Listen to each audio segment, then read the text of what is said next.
자, 수업을 시작을 해 보겠습니다. 프린트가 살짝 모자라는 것 같은데요. 지금 밑에서 복사를 좀 더 하고 있거든요.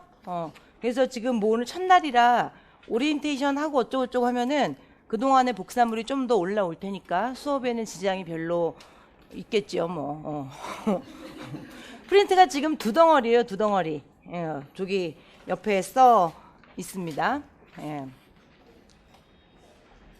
자, 5월 이제 문법 완성반 개강입니다. 지금 프린트가 지금 오늘 뭐 얘기할 게 많아갖고 지금 뭐 잔뜩 써갖고 왔는데 프린트가 지금 두 덩어리거든요. 하나는 이제 그 빔 프린트예요. 이제 종강할 때까지 이제 계속 나가는 프린트입니다. 그래서 지금 문법 완성반에서는 여러분들 교재를 이제 가지고 오셔야 되는 교재는 두 권이에요. 그래서 오늘은 필요가 없는데 지금 뭐 의문론부터 이제 현대국어 이제 쭉 나가야 되고 중세국어도 이제 6월 달에 이제 쭉 나가야 되는데 그 개론서를 들고 다니셔야 되는 거는 우리말 문법론하고 표준 중세국어 문법론을 들고 다니셔야 돼요. 근데 이제 우리말 문법론이 형태론하고 문장론만 다루는 책이라 의문론은 별도의 교재를 채택을 하지 않았어요.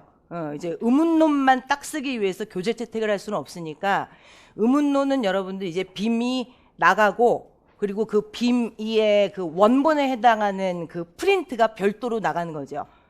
그래서 지금 오늘만 이제 프린트가 이제 두 덩어리예요. 그러니까 이제 우리말 문법론 들어가면은 빔만 나가고 교재는 이제 들고 다니셔야 되는 거고.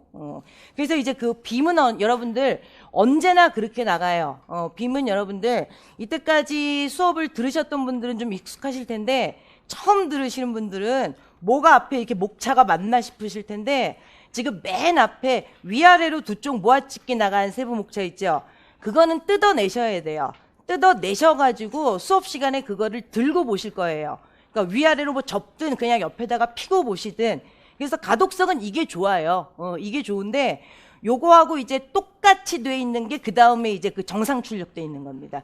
이거는 철할 때는 이렇게 하셔야죠. 철할 때는 두 쪽 모아찍기로 놓으면은 철한 다음에 계속 이제 뒤집어서 보셔야 되니까 철할 때는 여러분들 그냥 같은 방향으로 철하게 해드리려고 그냥 정상으로 이제 그 목차를 만들어 드렸어요. 그래서 지금 여러분들 이제 5월, 6월 초 요쯤 되면 여러분들 이제 그 현대문법이 끝나잖아요. 그러면은 현대문법은 이제 스프링을 하셔도 돼요.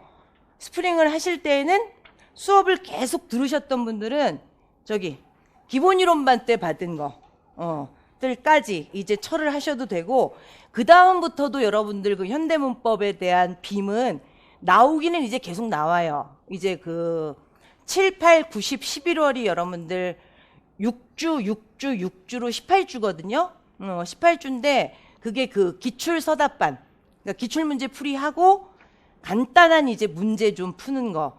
근데 사실 그 기출문제를 들여다보는데 시간을 거의 7, 80% 써요. 6주라 그래봤자 여러분들 교육론, 문법, 문학 2주씩 풀면 끝나요. 굉장히 속도가 빠른 반입니다. 그 6주가. 그래서 기출문제도 여러분들 뭐 반도 못 풀죠. 중요한 문제들만 막 뽑게 돼 있는데 이때까지 시험을 작년, 재작년 특히 보신 분들은 기출문제의 중요성을 굉장히 많이 느끼실 거예요. 근데 기출문제를 안 풀고 기출문제가 뭐가 나는지 모르고 시험을 딱 보신 분들은 기출문제의 중요성을 모르시겠지만은 기출문제가 거의 흡사하게 나온 것도 있고 기출문제 영역에서 문제를 다시 만들어서 나오는 경우도 있고 근데 문제를 만든 사람들 속은 사실 잘 몰라요. 그게 기출문제를 펴놓고 만든 건지 아니면 그냥 만들었는데 기출문제에서 다뤘던 영역들이 워낙 중요한 영역들이니까 거기서 또 나온 건지는 모르겠지만은 기출서답반의 의미는 그거예요. 중요한 영역들에서 문제가 어떻게 만들어졌는지를 보는 거지 기출문제가 그대로 똑같이 나올 거니까 이거를 다시 보겠다. 이거는 절대로 아니죠. 기출문제가 만들어진 영역을 다시 보겠다는 얘기예요. 그 부분이 굉장히 중요한 부분이고 기출문제의 역사가 굉장히 이제 기니까 중요한 부분들이 다 이제 그 다뤄졌다라는 거죠. 근데 그 중에서도 이제 특히 중요한 부분들 그리고 지난 기출 한 3년, 2, 3년 빼고 그 이전 부분들 에서 얘는 이제 다시 나올 때가 됐다라고 생각되는 부분들, 그런 부분들을 이제 다시 보는 거고, 그리고 2014, 15, 16 같은 경우는 그래도 풀어요. 패턴을 보는 거니까. 그러니까 지난 3년은 패턴을 보는 거고, 그 이전 거는 중요한 영역들을 보는 거고, 그때 문법 문제를 푸는 것들은 또 빔을 통해서 우리가 공부를 하잖아요. 근데 그거는 양이 그렇게 안 되니까, 많지 않으니까 그 빔은 오려가지고 관련 부분에다가 우리 다 뒷면 비워드리잖아요. 거기다가 붙이든 어떻게 하든 아니면 뒤에다가 어떻게 붙이든 그거는 이제 여러분들 몫이고, 끝까지 다 받아가지고 철을 하려면 여러분들 11월 16일 날 철을 해야 돼요. 우리의 종강은 11월 16일이기 때문에. 그래서 이제는 철을 하셔도 돼요. 그리고 이제 6월 말에 중세가 끝나면 그때 중세 철을 해도 되고, 보통 현대문법하고 중세문법은 철을 따로들 하시더라고요. 그래서 상철을 여러분들 하시도록 제가 이렇게 만들었는데, 이거 좌철하시는 분은 없어요. 그럼 이건 거의 무슨 스케치북처럼 돌아가기 때문에. 그래서 여러분들 앞에 있는 그 두 쪽 모아찍기는 언제나 뜯어내서 수업 시간에 옆에 두고 보셔야지, 이게 1시간 동안에 진도가 너무 많이 나가기 때문에 중간에 잠깐 딴 생각하고 탁 있으면은 내가 지금 어디서 뭐 하고 있는지 막 헤매요. 그래서 우리 그 기본이론반에서도 그랬고, 우리 심화반에서도 중세국어부터 시작했잖아요. 그때도 여러분들 세부목차의 중요성은 늘 강조하고 들어왔습니다. 그래서 철을 할 때는 그 세부목차 만들어드린 거를 지금 오늘 받은 그대로 딱 철을 하시든가, 아니면 세부목차만 다 모아서 앞에다가 모으고 내용 부분을 뒤에 두시든가, 그거는 이제 여러분들 몫인데, 저도 이제 1년치 수업한 걸 갖다가 언제나 철 스프링을 다 하거든요.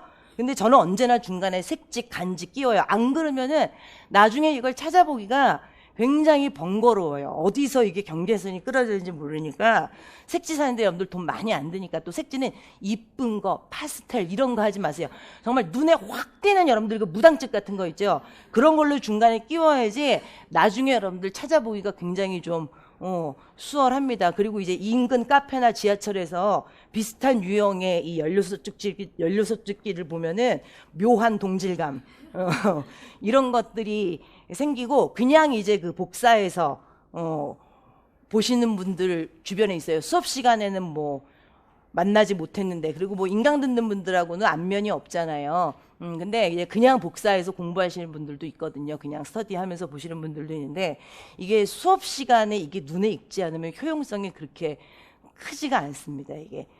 그러니까 좀 이거는 눈에 익게 복습을 이제 원본으로 한번 하시고 나면은 빔 자료만 가지고 충분히 돌아다니면서 공부를 할 수가 있어요. 그리고 이건 도저히 이해가 안 간다, 서술형으로 보기 전에, 원본을 보기 전에는, 이런 경우는 체크해내다가 그 부분 집에 가서 막 보시면 돼요. 이게 1년 동안 받은 걸 모은다고 해봤자 두꺼운 책 들고 다니는 것보다 훨씬 가벼워요. 그냥 기본이론서 한 권보다 훨씬 가볍거든요, 이게. 그러니까 짜투리 시간 활용하기도 좋고, 이게 활용도가 굉장히 좋습니다, 이게.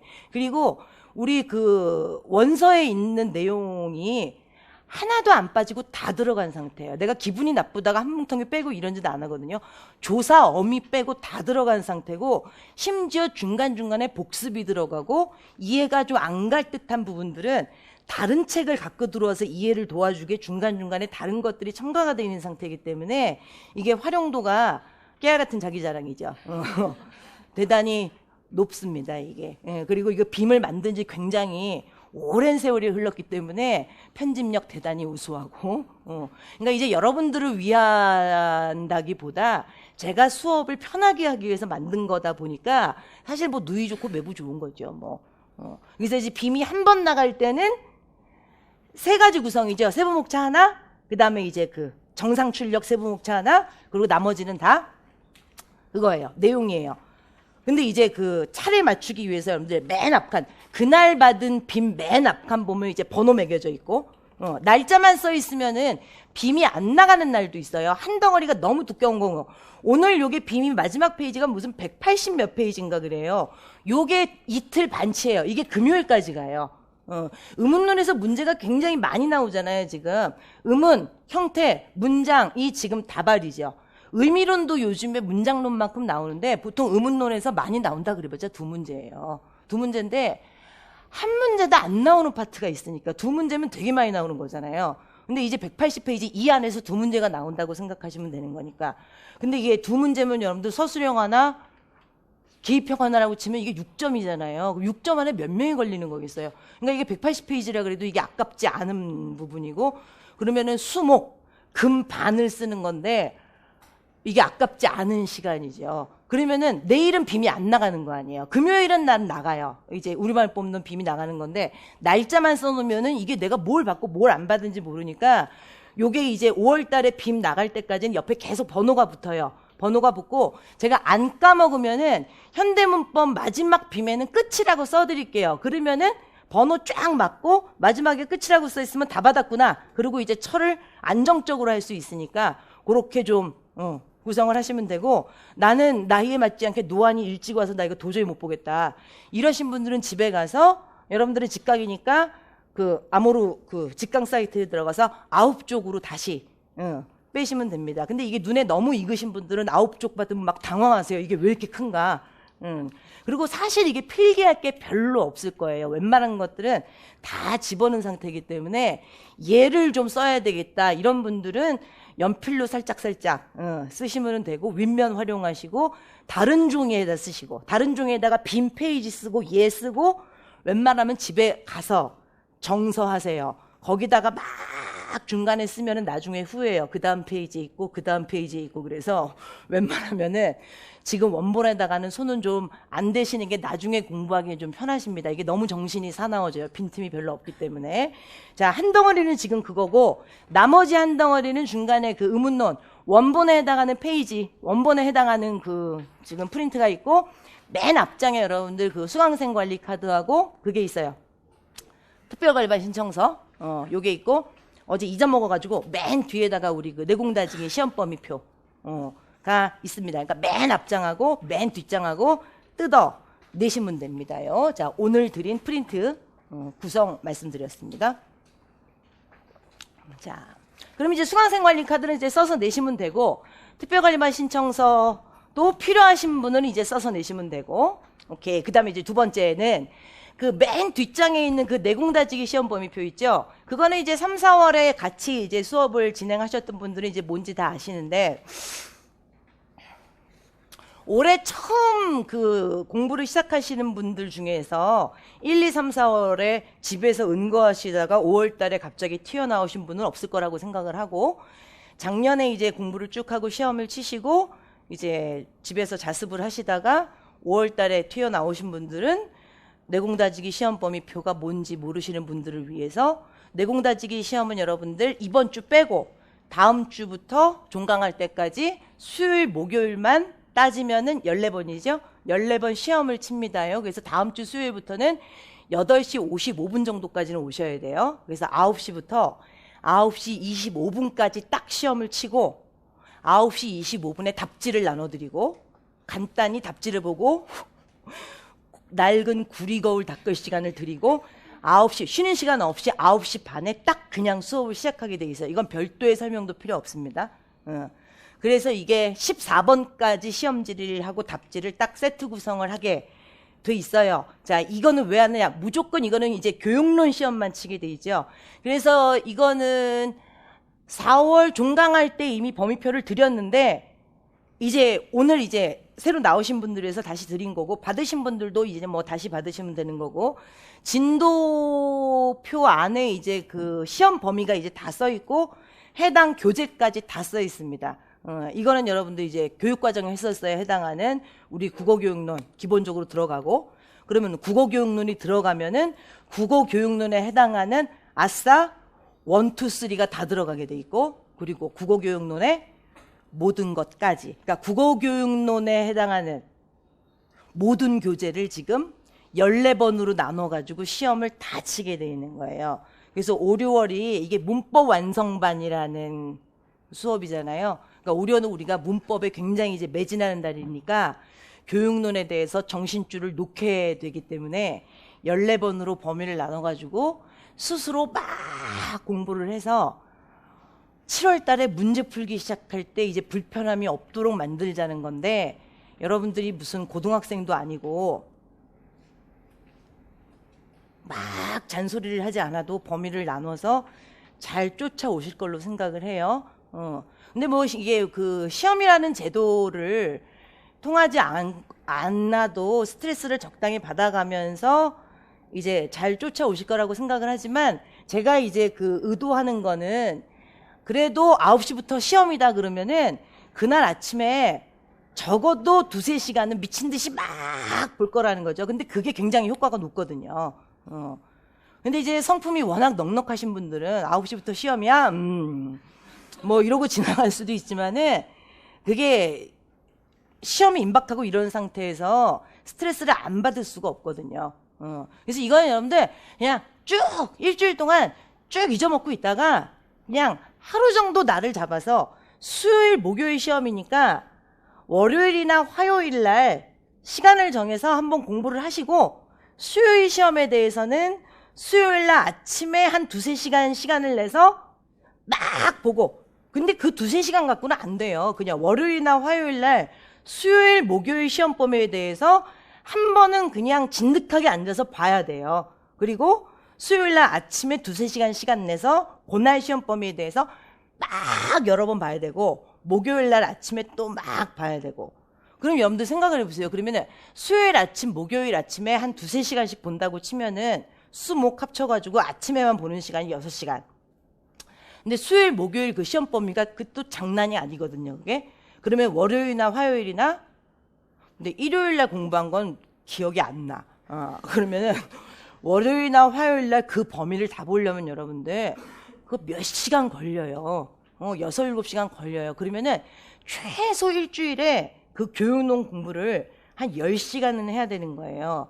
그러면은 이게 여러분들 7주잖아요.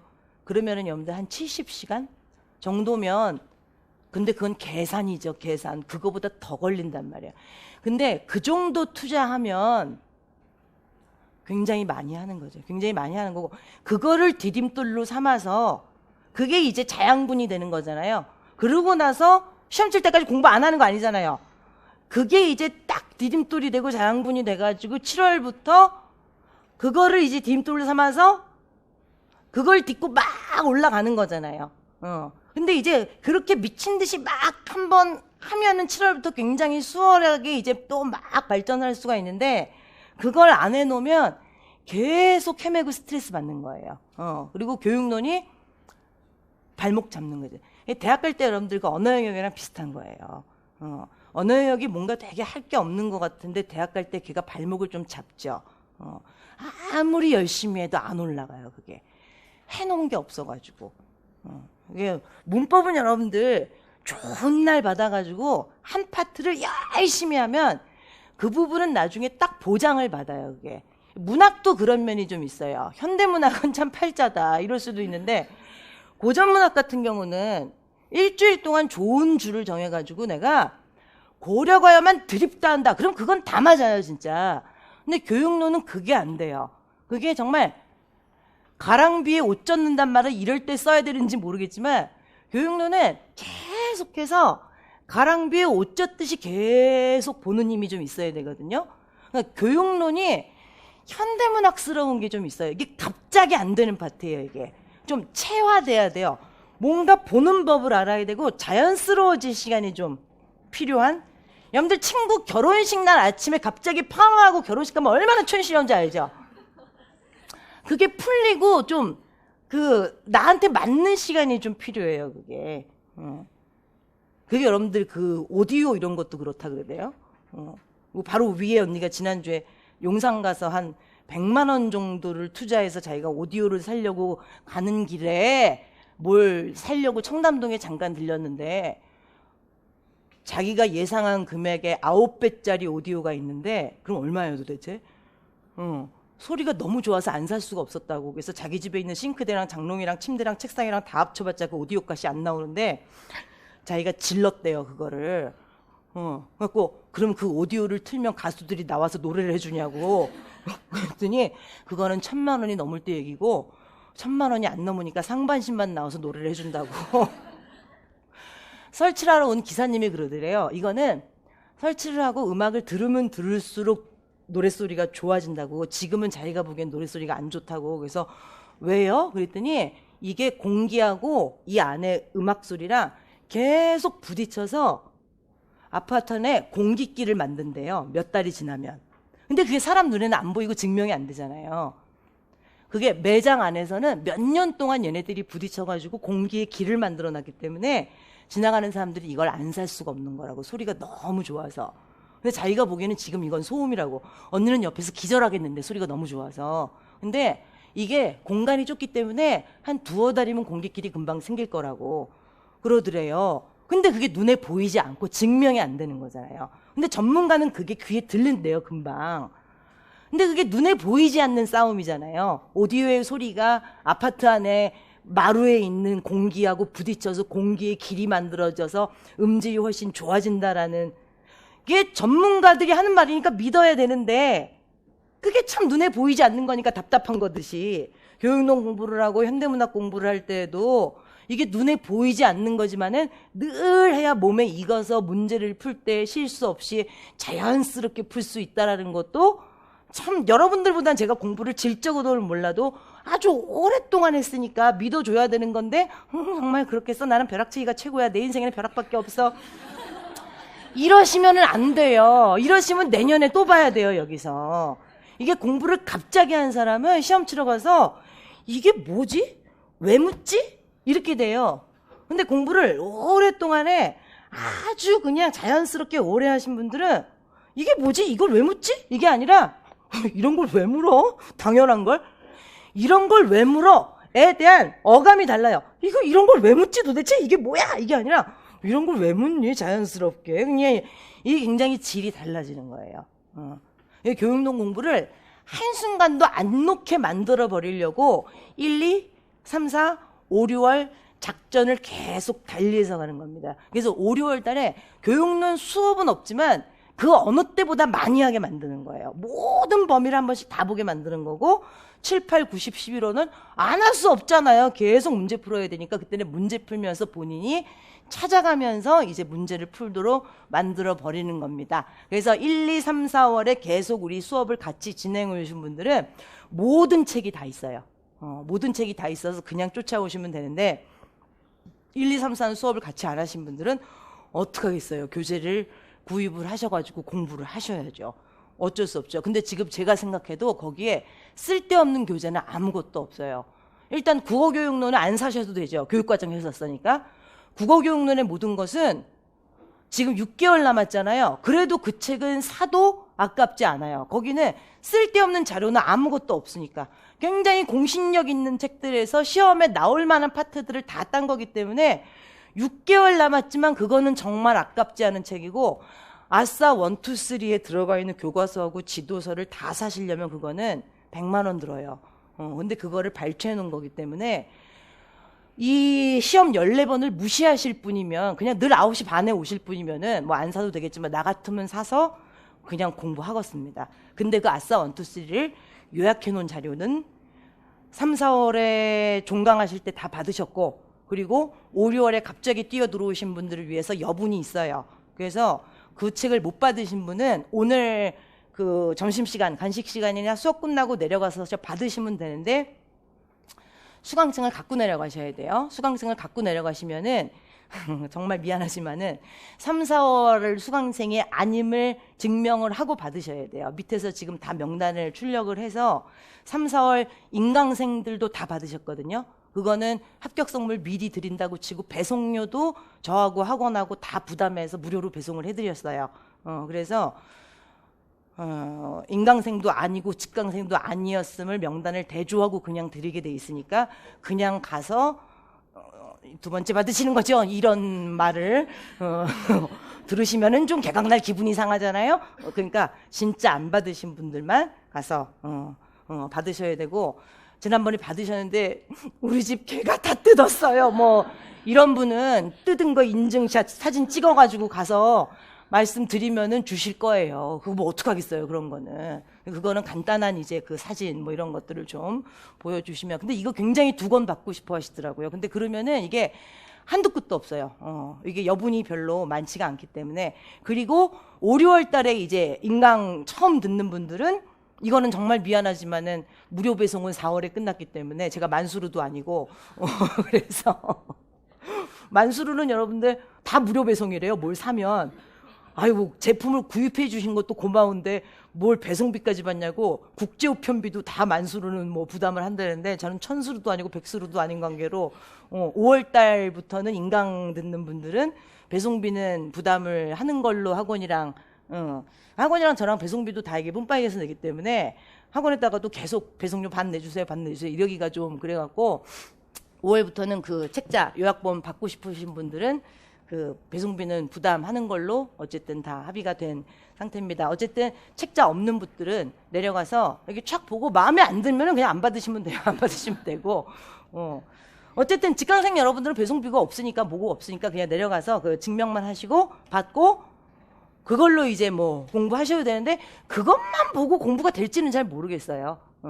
그래서 이제 그 우리 같이 수업하신 분들은 아싸 1, 2, 3 펴놓고 그걸로 보고 또 요약본 보고 뭐 이렇게 공부하는 건데 어쨌든 그 14번의 시험은 여러분들 교육론에 대해서 전반적으로 한번 다 보고 미친 듯이 외우고 이제 이러는 기회니까 그거 하느라고 우리 조교들 엄청나게 고생했습니다. 또 작년 교재에서 빠진 거 다 지우고 문제 지우고 새로 만들어서 넣고 차례 맞추고 그리고 여러분들 그게 문제 나가고 나중에 9시 25분에 해설지가 나가잖아요. 해설지가 나가면 정답이 나가면은 그 정답이 무슨 책 몇 페이지에 있는지 그걸 다 기입을 했어요, 우리 조교들이. 그러니까 나중에 원본 찾아보기도 굉장히 좀 좋으실 거예요.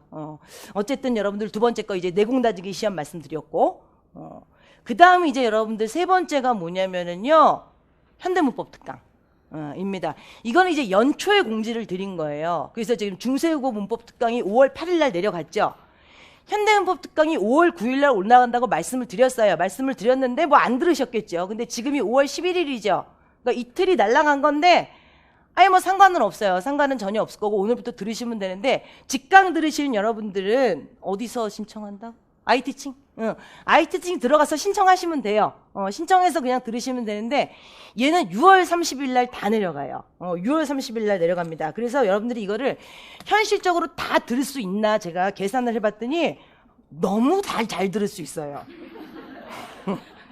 근데 이거를 꼭 들으셔야 돼요. 왜 꼭 들으셔야 되냐면은 우리말법론 안에 우리가 수업을 안 하고 지나가는 부분이 있어요. 그게 그 학교문법 아닌 부분도 시험에 물론 나오지만 임용 용어하고 절대 안 맞는 부분이 있잖아요. 시간 표현 같은 거는 우리랑 안 맞아요. 아예 높임 표현, 시간 표현 이거하고는 임용 용어하고 아예 안 맞아요. 그래서 우리말법론에서 안 하고 지나가는 대단원이 한 2개 정도가 있거든요.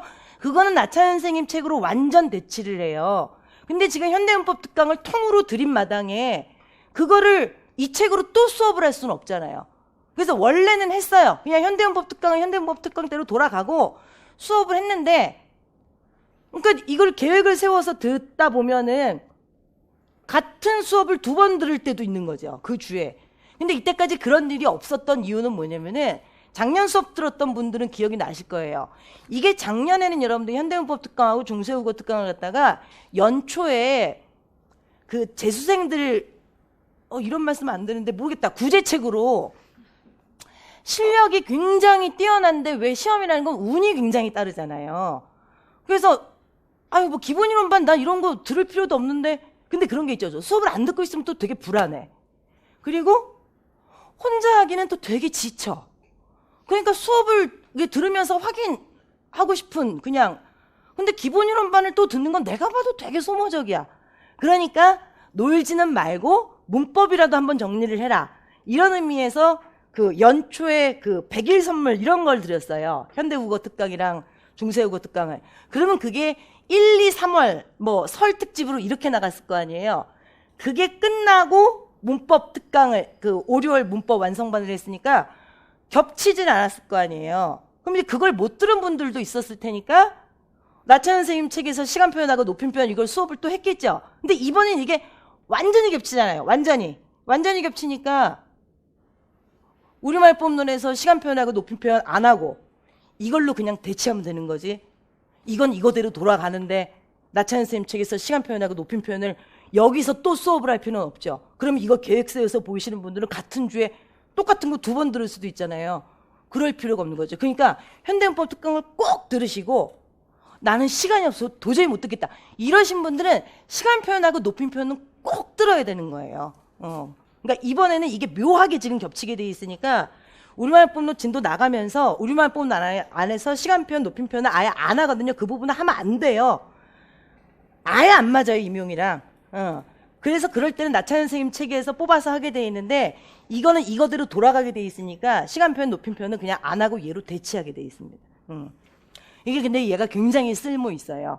얘가 굉장히 쓸모 있는 게 이 학원에 와가지고 토요일 현대문법 특강을 2년인가를 했는데 어떤 해는 요렇게 하고 어떤 해는 요렇게 했거든요. 그거 2개를 모은 거예요. 그러니까 이렇게 돼 있는 상태겠죠. 그래서 양이 좀 되기는 하는데 뭐가 되어 있냐면은요. 평소에 잘 건드리지 않는 거. 형태소, 단어 이거 가지고 2주를 했네. 형태소, 단어의 형성, 파생, 합성 이게 여러분들 나차현 선생님 책이 굉장히 쉽게 돼 있으면서도 자세하게 들어가요. 이 부분이 좀 지루하기는 한데 이런 부분들은 1.4배속 뭐 이렇게 눌러가지고 좀 스피디하게 좀 들으시면 되고 그리고 품사, 시간 표현, 문장 종결, 높임, 문장의 짜임, 뭐 문장의 확산 그래갖고 건드릴 수 있는 부분들은 지금 굉장히 많이 건드려 놓은 상태입니다. 근데 이제 여기서 다루지 않은 거 이제 피동, 사동 이런 것들 우리말 본문에서 또 굉장히 자세하게 하니까 이게 상호 보완책이 돼요. 그래서 이거는 여러분들 아무리 시간이 없어도 꼭 들으셔야 됩니다. 꼭. 그래야지 이게 빈틈없이 다 들어가게 돼 있어요. 꼭 들으세요. 그래서 이거를 신청을 해서 쫙 띄워놓으면은 거기 시간이 나오잖아요. 그러니까 시간 투자를 좀 하세요. 그 시간을 강좌별로 다 더하세요. 일단 다 더해가지고 근데 이거 60진법이라 더할 수 있을지 모르겠는데 어쨌든 다 더해가지고 주마다 이거를 얼마큼씩 들어야 되는지 계산을 하세요. 계산을 하면 여러분들 이게 하루에 한 4시간 정도씩 했을 거란 말이에요. 근데 이게 12강이에요. 그럼 4시간씩 12번 들으면 된다는 얘기죠. 근데 이게 좀 그게 있어요. 그리고 이 중간에 이게 토요일 특강이기 때문에 우리 어머니 생일날은 내가 한 2시간 하고 튀었을 거예요. 또 아마 그런 날이 꼭 있어요. 이게 그러니까 그런 날은 또 한번 뭉치면 되는 거고 그리고 또 종강하는 날은 좀 더 합시다 이런 날이 있을 거고 그러니까 대충 이렇게 보세요. 이렇게 보면은 근데 이게 4시간 수업을 했다 그래도 이게 인강으로 나가는 거는 쉬는 시간이 빠지니까 4시간이 아니잖아요. 그거보다 좀 짧잖아요. 그러니까 시간 계획을 세워가지고 언제 봐야 될지 그래서 뭐 일요일 같은 때 보겠다 그러면 4시간 보는 게 아니라 좀 더 볼 수도 있고 그러니까 근데 이게 꼭 이게 지금 12강으로 돼 있다 그래서 12번으로 보는 건 아니죠. 이게 갑자기 여러분들 뭐 시간 표현을 하겠습니다. 그러고 나서 시작을 했는데 하루에 다 못 하잖아요. 그럼 그 다음 주로 2월이 되죠. 그러면 뭐 7-123, 8-1-2까지 한꺼번에 보잖아요. 보통 시간 표현 하루 뭐 이렇게 보니까 이게 아무리 12번까지 있는 거라 그래도 시간을 자기가 이게 잘 조절해서 보면은 이게 그 주제별로 보면은 12일이 걸리는 게 아니라 뭐 8일이 걸릴 수도 있고 9일이 걸릴 수도 있는 거니까 일단 신청해 놓고 계획을 잘 세워가지고 좋은 날 잡아가지고 얘들은 꼭 보셔야 됩니다. 요거는 제가 작전을 다시 한번 잘 세워보고 꼭 보셔야 되는 것들 그러니까 얘네들 꼭 차례대로 볼 필요 없잖아요. 우선순위대로 보셔도 되니까 꼭 보셔야 되는 거는 어쨌든 간에 이번 주 다음 주 중에 다시 한번 강조해서 말씀을 드릴게요. 그러니까 우선적으로 제일 먼저 봐야 되는 것들 이런 것들을 다시 말씀을 드리겠습니다. 자 그러면은 요거 말씀드렸고 요것도 말씀드렸고 현대문법 특강도 말씀을 드렸고 자 그 다음에 여러분들 이제 우리 수업에 필요한 거 기본이론반에서 우리가 문법을 진행한 지가 이제 꽤 됐거든요. 근데 제가 이제 작년에 무슨 얘기를 했는지 작년 수업을 이제 앞부분을 좀 봤더니 작년 개강한 날 필름을 좀 봤더니 제가 그런 얘기를 하더라고요. 개강 다음 날 걸 봤더니 그런 얘기를 하더라고요. 개강 다음 날 걸 봤더니 개강한 날 내가 수업이 너무 힘들었다. 이런 얘기를 하면서 내가 크게 공감을 했어요. 내 얘기에 내가 공감을 해. 근데 이게 1년에 늘 한 번 하는 수업이니까 잘 까먹어요. 근데 이제 5, 6월 달 수업쯤 되면은 내가 늘 힘들었던 지점이 뭐냐면은 굉장히 진도를 많이 나갈 거다라고 생각하고 빔을 180까지 탁 줬잖아요, 그냥. 그리고 이틀이면 끝날 거다 그러고 나서 이게 아니네 뭐 이랬던 이유가 뭐냐면은 기본 인원반에서 했던 거를 다들 기억하고 있을 거라는 착각을 하고 들어오는 거죠, 제가. 근데 다 알아요. 아는데 너무 오래 걸리는 거죠. 저거를 이해하는 데가 아니라 이해는 해요, 시간을 주면. 근데 인정하는데 이게 이거 있잖아요. 근데 그게 어제 한 거를 오늘 복습한다 그러면은 이러고 가는데 이거는 뭐야 도대체. 5월 초니까 한 3달 전 거를 끄집어낸 거잖아요. 그러니까 이렇게 되는. 그러니까 시간을 줘야 되는데 나는 그럴 시간이 없잖아요. 빨리 나가야 되잖아요, 지금. 그러니까 이러고 계시지 마시고 기본이론반 이론서를 가지고 다니든가 기본이론반 빔을 가지고 다니세요. 그게 되게 답답하다고요, 그게. 이게 뭐지? 그러시는 시간에 이러고 계시지 말고 빔을 가지고 와서 그때그때 확인을 하시든가 아니면 이렇게 하루 이틀 수업을 해보면 알아요. 하루 이틀 수업을 이렇게 쭉 쫓아오시다 보면은 내가 많은 걸 기억을 못하고 있구나. 그러신 분들은 예습인지 복습인지 모르겠지만은 기본 이론반 때 한 거를 한번 들춰보고 오시든가 아니면은 갖고 와서 수업 시작하기 몇 분 전에 한번 보시든가. 근데 기본 이론반 빔 정도 가지고 다니시는 거는 좀 괜찮은 방법 같아요. 옆에다 펴놓으시든가 수업 시작하기 전에 좀 보시든가. 그래서 이거는 의문론 같은 경우는 여러분들 기본 이론반에서 다뤘던 내용이 이 안에 많이 들어가 있어요. 들어가 있기는 한데 그게 들어가 있는 이유는 그거보다 더 나아가는 내용들을 보기 위해서 어쩔 수 없이 밑에다가 깔아놓는 내용들이 있거든요. 있기는.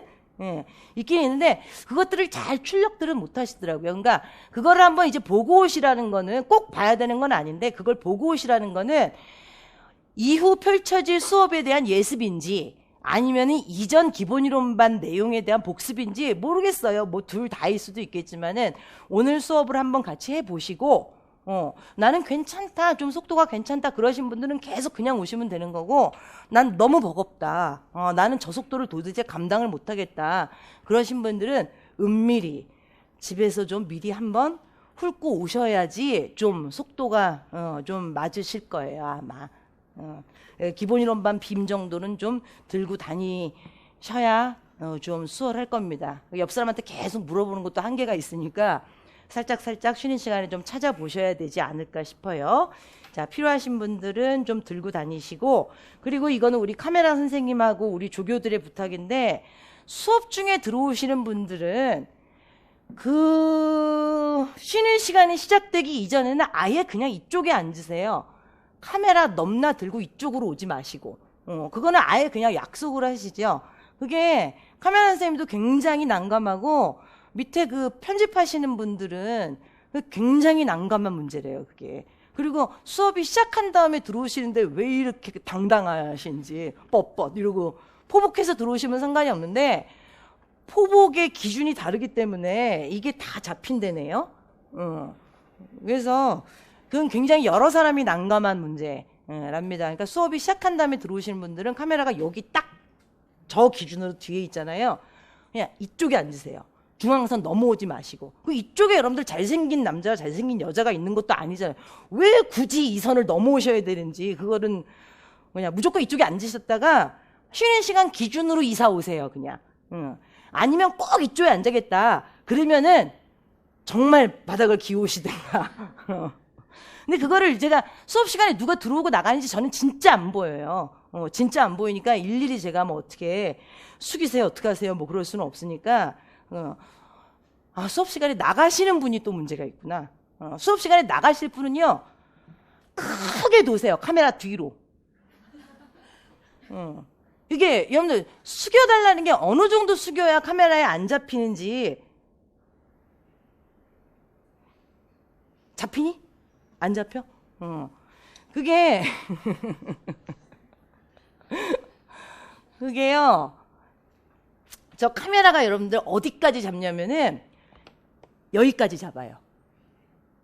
여기까지 잡으니까 웬만한 사람 다 잡는 거죠. 아무리 숙인다고 해도. 근데 저 카메라가 여러분들 각이 이렇게 퍼질 거 아니에요. 그러니까 카메라 바로 앞을 지나가는 사람은 요 정도 숙여도 안 잡히겠죠. 근데 앞으로 오면 올수록 여기 이하로 숙여야 되는 거니까 굉장히 많이 숙여야 되는 거예요.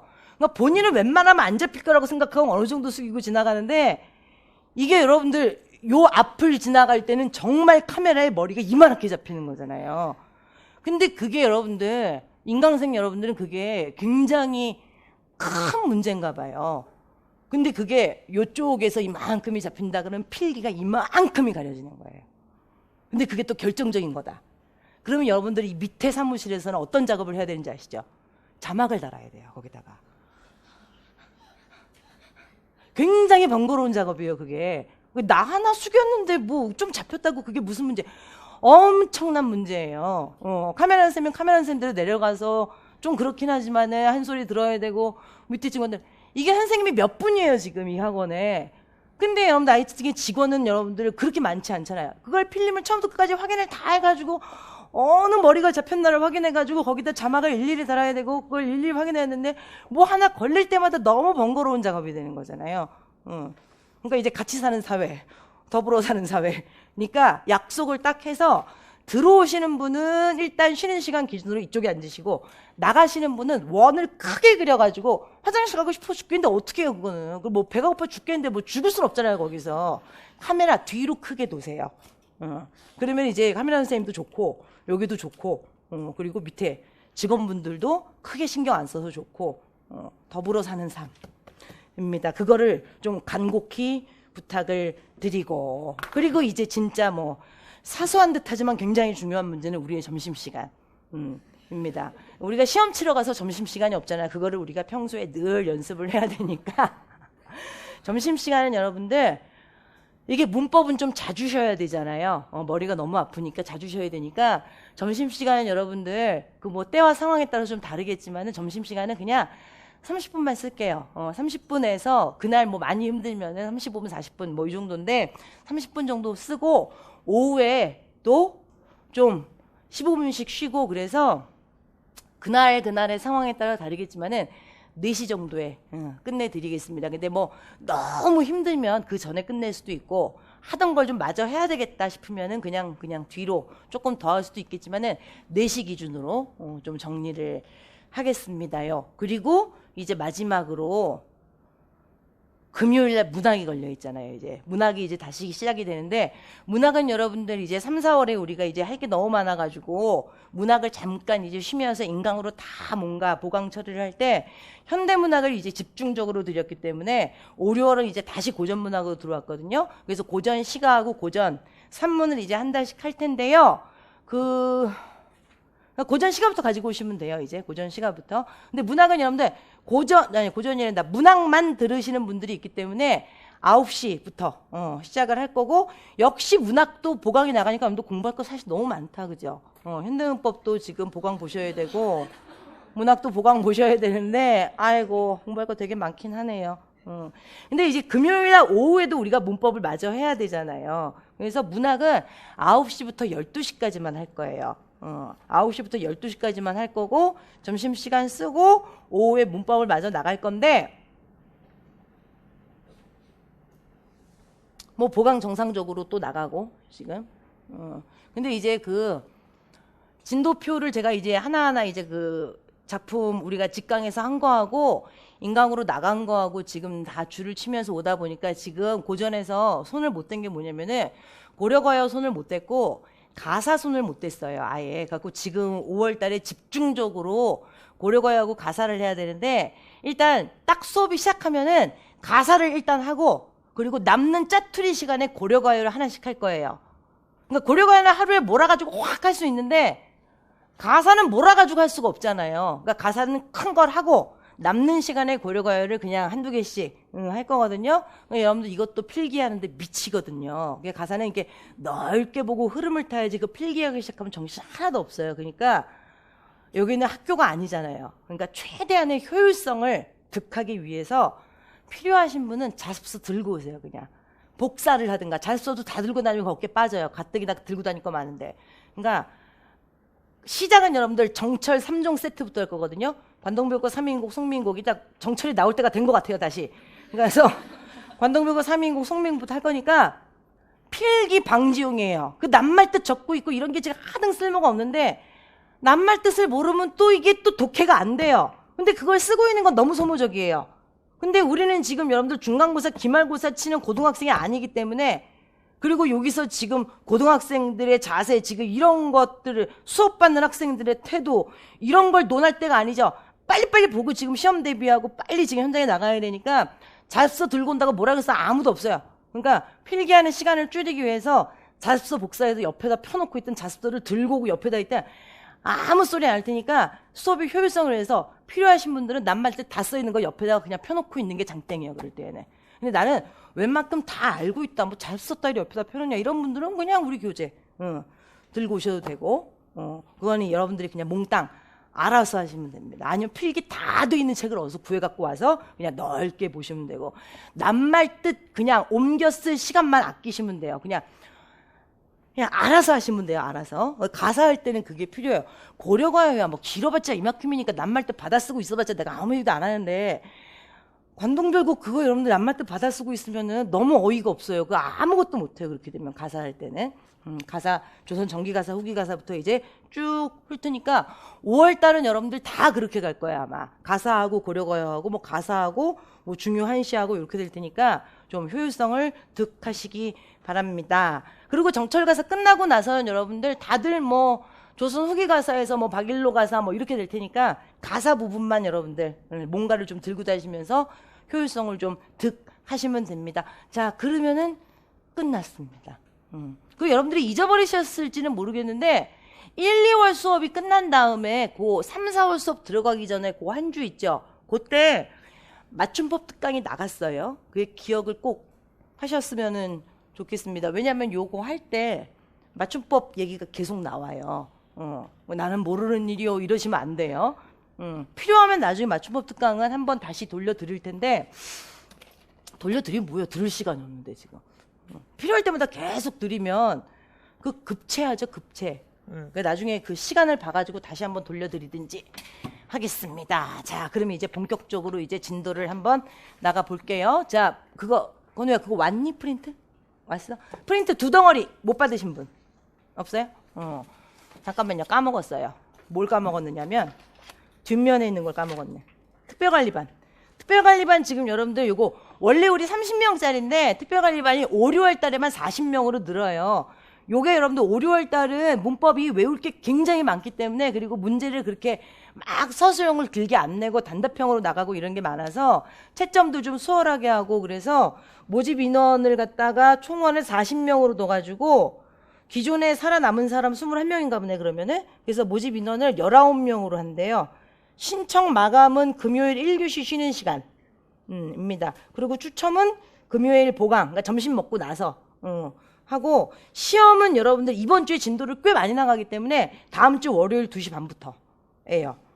그래서 뭐 기존에 하시던 분들은 계속 그냥 그대로 하시면 되고 이번에 이제 19명 추가로 이제 합류하시는 분들은 시험 범위 뭐 장소 이런 것들은 카페 공지사항 필히 확인하시면 됩니다. 카페 계속 보시면 되고 이게 5, 6월 달 문법은 이게 양이 굉장히 많기 때문에요.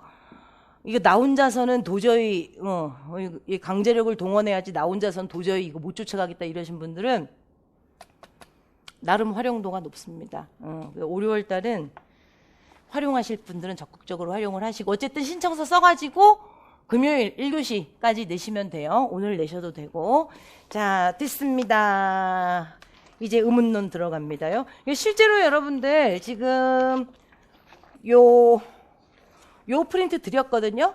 요 프린트의 원본은 여러분들 여기다가 안 써놨죠. 학교문법과 문법교육이에요. 그래서 의문론은 여러분들 지금 학교문법과 문법교육 정도면은 그러니까 학교문법과 문법교육에서 의문론을 우리가 수업을 해야 되겠다고 결심을 한 이유는 뭐냐면 이게 문제 제기가 굉장히 많이 나와요. 더 알아두기인가? 뭐 그런 박스가 있어요. 학교문법과 문법교육 안에. 그래서 학교문법과 문법교육은 그렇게 그 내용이 어렵지가 않아요. 의문론이. 근데 아주 시간이 없으신 분들은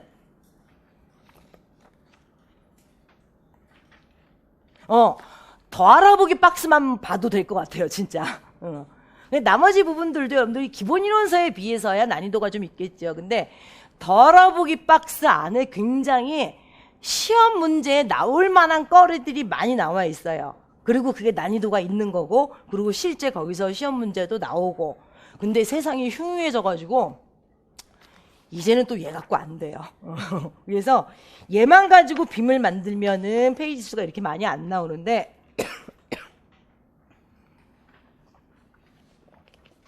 지금 요 이론 프린트는 순전히 학교문법과 문법교육이에요. 그래서 얘를 빔으로 만들기는 만들었어요. 그러니까 여기 있는 내용은 이 안에 다 있어요. 다 있는데 중간중간에 다른 내용들을 좀 껴넣습니다. 그래서 얘가 더 많아요, 양은. 자, 무슨 얘기인지 아시겠죠? 그래서 실제로 여러분들 지금 수업은 빔으로 나가게 돼 있어요. 빔으로 나가는데 집에 가서 복습하다가 이게 도대체 무슨 얘기지? 그러면 이제 얘를 찾아보시면 돼요. 그리하여 여러분들 지금 빔 보시면은 처음에 의문과 의문체계 제목 그리고 페이지 3 이렇게 써 있죠. 근데 이 페이지는 학교문법과 문법교육 원본 페이지는 아니에요. 요 페이지예요, 요 페이지. 근데 집에 학교문법과 문법교육 그 원서가 있다 이러신 분들은 굳이 얘 볼 필요 없잖아요. 그냥 책 보시면 되지. 그러면 이제 그 자기가 가지고 있는 원서하고는 페이지가 안 맞겠죠. 안 맞으면 무슨 상관이 있어요. 어차피 문법책은 예문 번호 쫓아가면 되고 그림 쫓아가면 되는 거니까 원본에서 찾는 것도 여러분들 그렇게 크게 힘들지는 않습니다. 근데 지금 빔 안에는 학교문법과 문법교육 안에 없는 내용이 중간중간 들어간다 그랬잖아요. 그거는 여러분들 제가 다 알아보게 해놓죠. 보통 뭐 보충 뭐 이렇게 써놓기 때문에 원래 원본에 없는 내용들은 또 다 눈에 드러나게 돼 있습니다요. 그러면 여러분들 일단 세부목차를 보셔야죠. 의문론에서 우리가 뭘 하는지를 보겠습니다.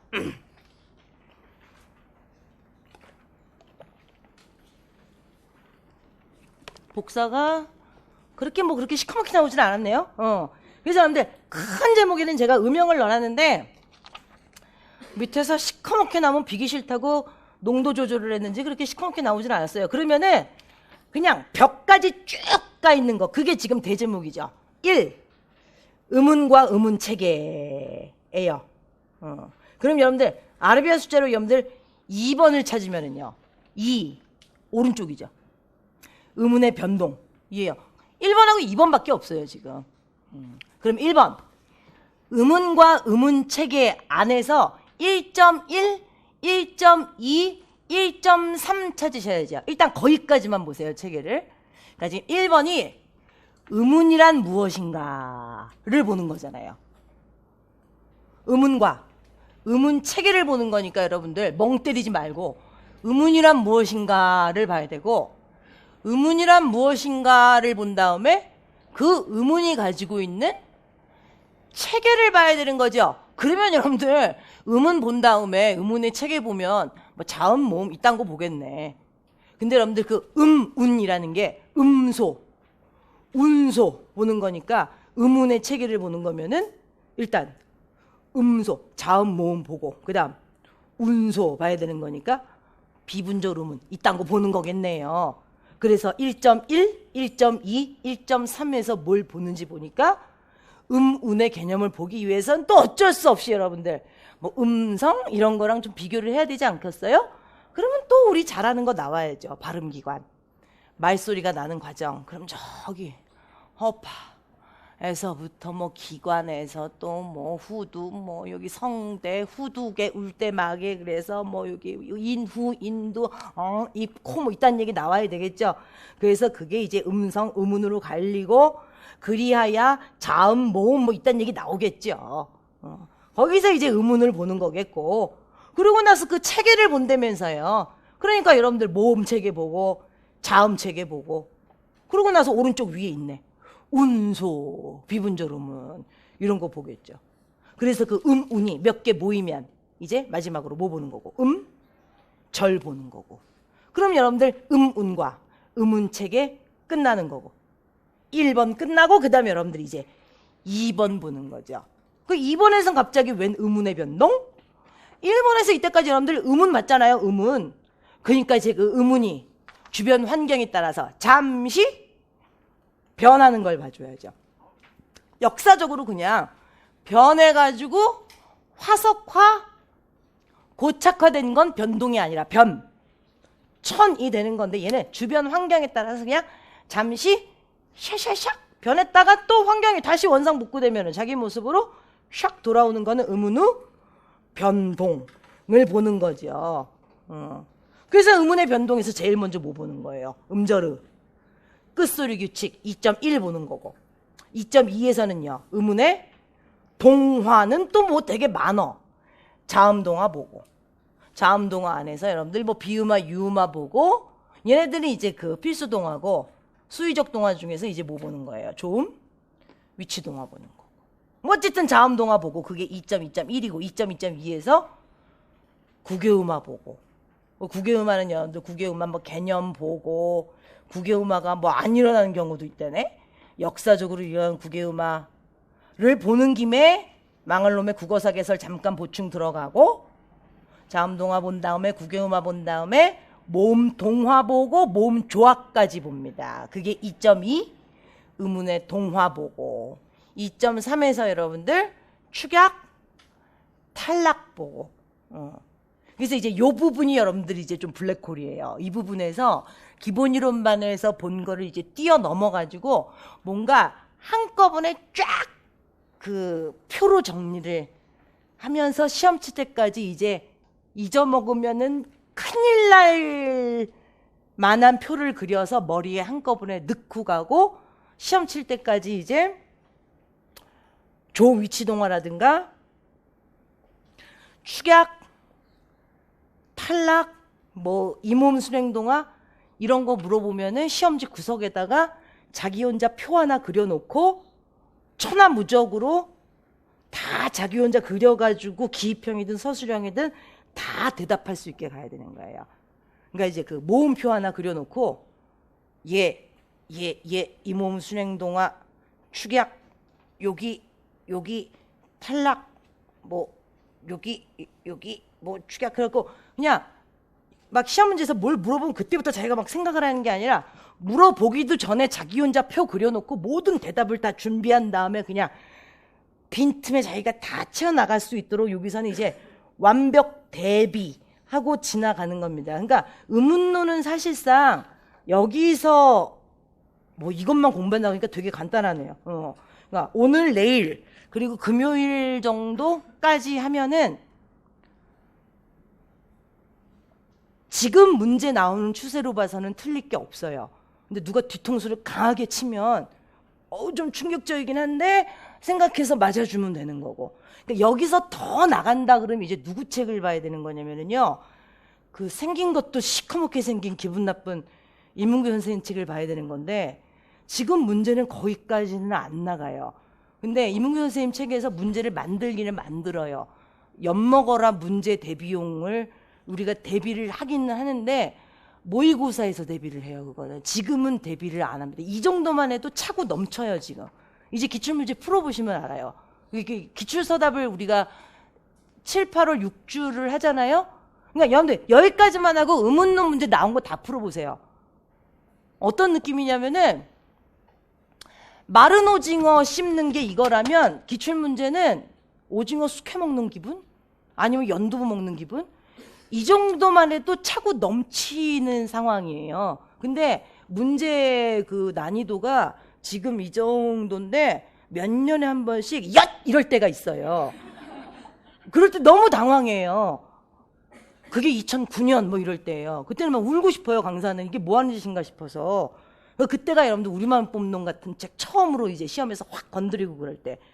그럼 이제 강사는 이제 독이 올라가지고 이제 누가 이기나 보자 그래갖고 이제 막 그 다음에 또 책 선정해가지고 또 쫙 하고 시험은 이제 그 다음 또 다시 쉬워지고 뭐 이제 엿먹어라 대비용으로 이제 모의고사 칠 때를 대비해서 이문규 선생님 책에서 문제를 조금 만들기는 만드는데 그거는 정말로 이제 고수들을 위한 거고 혹시나 하는 거고 여기까지만 해도 여러분들 차고 넘치는 상태예요 지금. 그러니까 이거보다 더 어렵게 간다 그러면은 이문규 선생님 책하고 양순희 선생님 책 정도까지 좀 봐야 되는데 아유 지금 그럴 필요는 없어요. 여기까지만 봐도 우문론은 만점이에요 현재.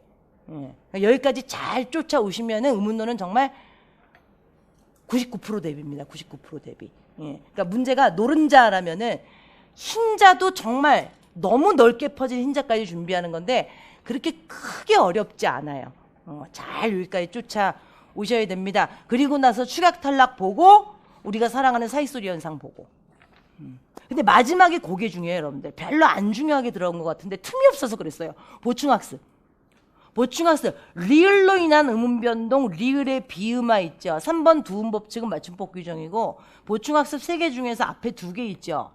요거는 여러분들 원본이 양순임 선생님 책이에요. 양순임 선생님 책인데 양순임 선생님 책이 지금 이게 그 단행본으로 책 제목이 말소리라고 나와 있어요. 말소리. 이 양순임 선생님이 지금 그 나찬 선생님이랑 같은 학교에 계신 분인데 나찬 선생님이 여러분들 형태론하고 문장론하고 집필하시고 말소리는 양순임 선생님이 쓰셨어요. 그러니까 같은 출판사에서 의문론, 형태론, 문장론이 나와 있는데 뒤에 2개는 나찬 선생님이 쓰셨고 앞에 거는 양순임 선생님이 쓰셨거든요. 근데 양순임 선생님이 쓰신 이 그 말소리 이 책이 우리가 얘를 뭐 교재로 선택을 해가지고 이거를 다 보고 이런 짓은 못해요. 굉장히 어려운 책이에요. 얘도 이무견 선생님 책이나 양순임 선생님 책이나 둘 다 의문론 단행본인데 둘 다 굉장히 어려운 책이어가지고 우리가 처음부터 끝까지 보지는 않는데 필요한 부분만 골라서 봐요. 필요한 부분만 골라서 보는데 요거 2개가 굉장히 필요한 부분입니다.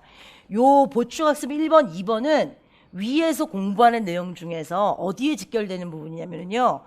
비음화, 유음화에 직결되는 부분이에요. 근데 학교문법과 문법교육은 얘기를 하다가 말아요.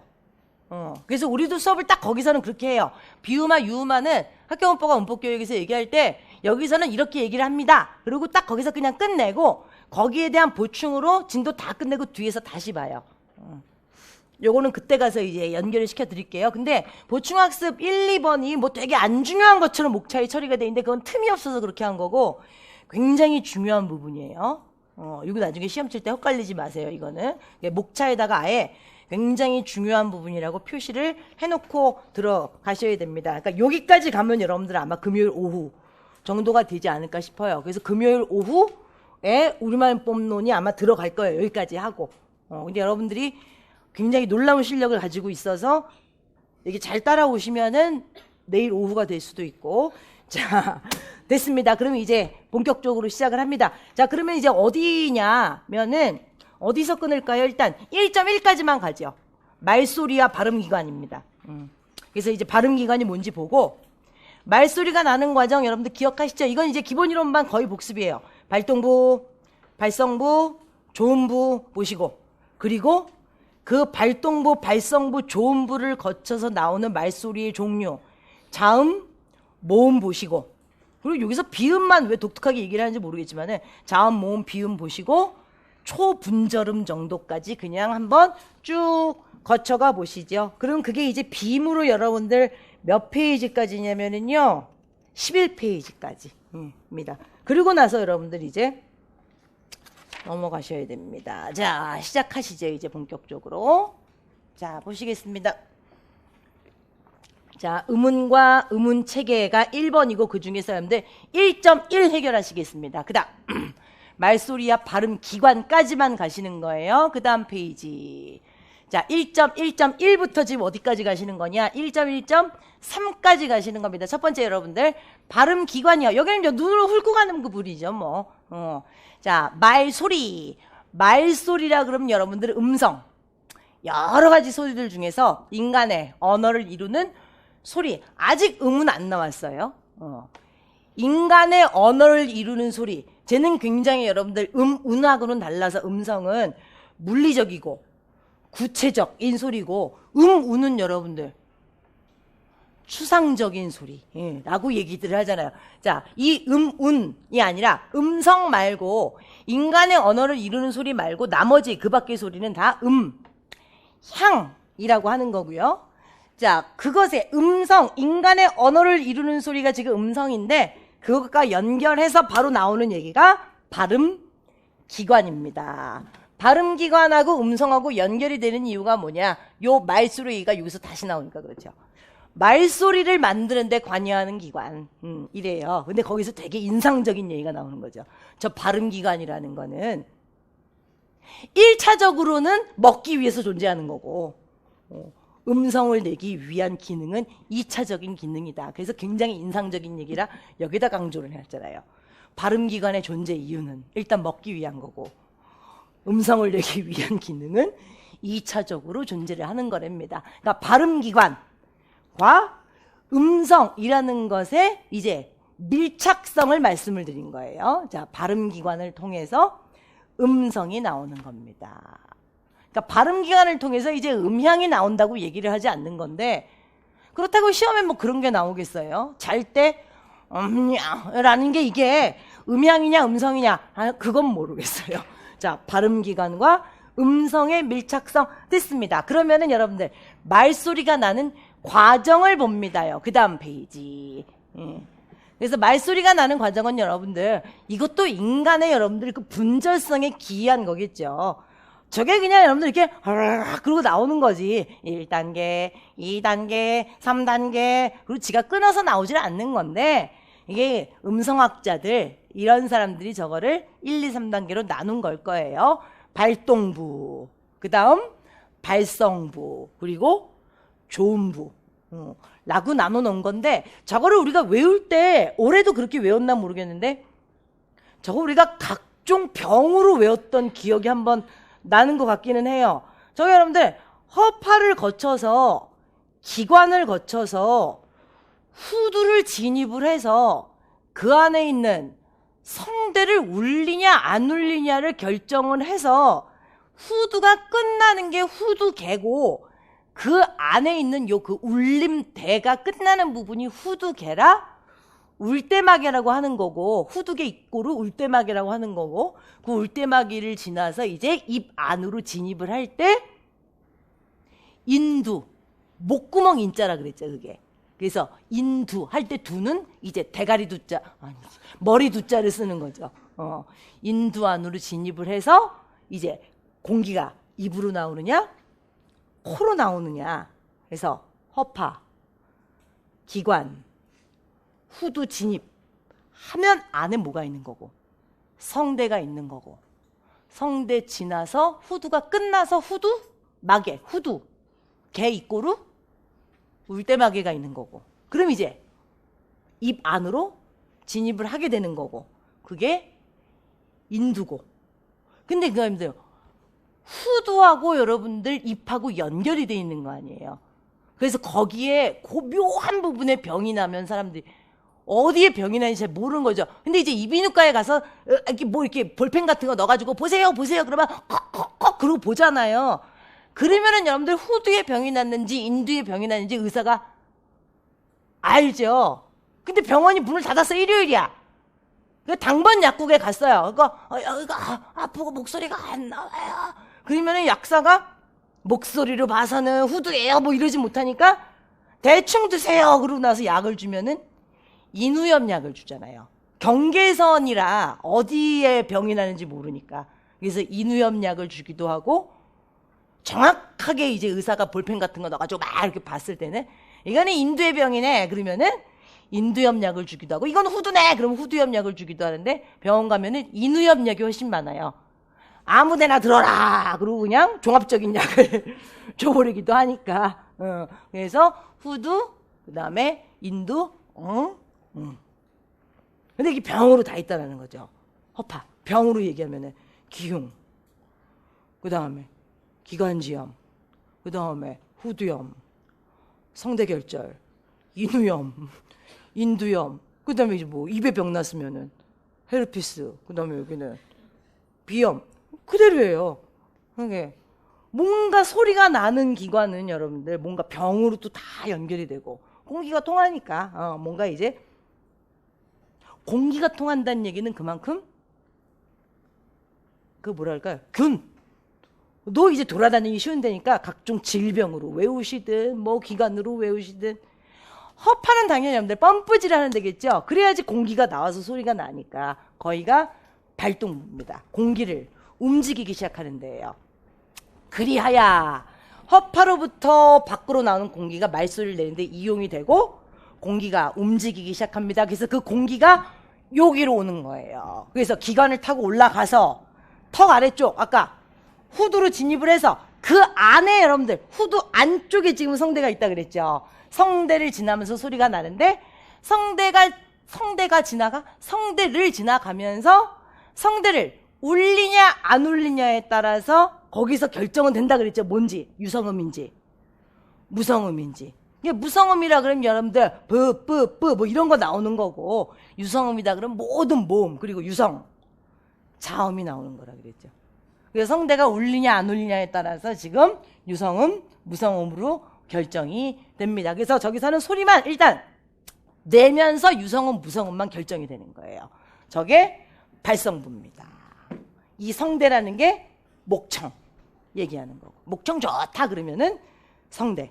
저 성대의 크기는 커피집 가면 여러분들 커피 갈기 전에 요거 카카오 상태 딱 그 정도. 근데 그게 그렇게 예민해서 여러분들이 내년에 발령을 받아서 학교에 가서 영혼을 담은 수업을 하면 성대 결절이 온다 그랬죠. 그러면 그건 전신마취예요. 저거는 수술할 때 건드렸을 때 움직이면 끝장이라. 근데 그 성대 수술하는 거는 그렇게 뭐 의료기술이 발달하지 않나 봐요. 옛날에는 라식 수술할 때 이렇게 레이저로 딱 지질 때 눈동자가 움직이면 실명이라 그랬거든요. 그래갖고 그 경험이 굉장히 중요하다고 했는데 라식 기계는 엄청나게 발달해갖고 요즘에는 뭐 그렇게 의사가 뭐 훌륭하지 않아도 된대요. 눈동자가 움직이면 레이저가 같이 따라 움직인대요 요즘에는.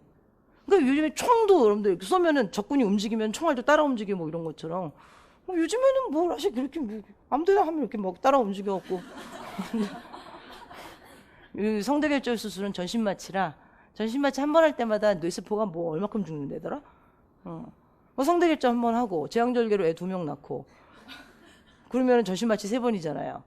가뜩이나 머리가 안 좋은데 뇌세포 30% 죽어. 그러면 여러분들 이제 핸드폰 냉장고에 들어가 있고 이제 설거지할 때 설거지 같이 들어가 있고 뭐 그렇게 되는 거예요. 그리고 애 2명 낳았으면 애 이름 헛갈리고 남편 얼굴 기억 안 나고 그렇게 되는 거죠. 뭐. 자, 어쨌든 간에 여러분들 영혼을 담은 수업은 좀 자제하시기 바랍니다.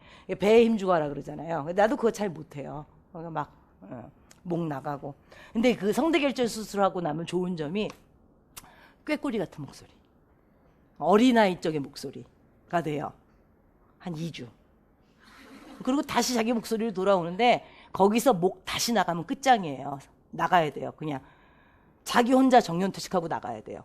이제 목을 못 써요. 그렇게 되면은. 그러니까 그때부터 이제 극도로 조심해야 되는 거지요. 자, 그 다음 여러분들 이제 발동부 거쳐서 발성부 거쳐서 그 다음이 여러분들 구체적인 소리값을 만들어주는 거예요. 그러니까 여기서도 여러분들 소리값이라고 할 수는 없지. 여기서는 뭐만 결정된 거예요? 모음이냐 자음이냐. 근데 이제 자음 중에서도 유성자음이냐 무성자음이냐. 그러니까 대충.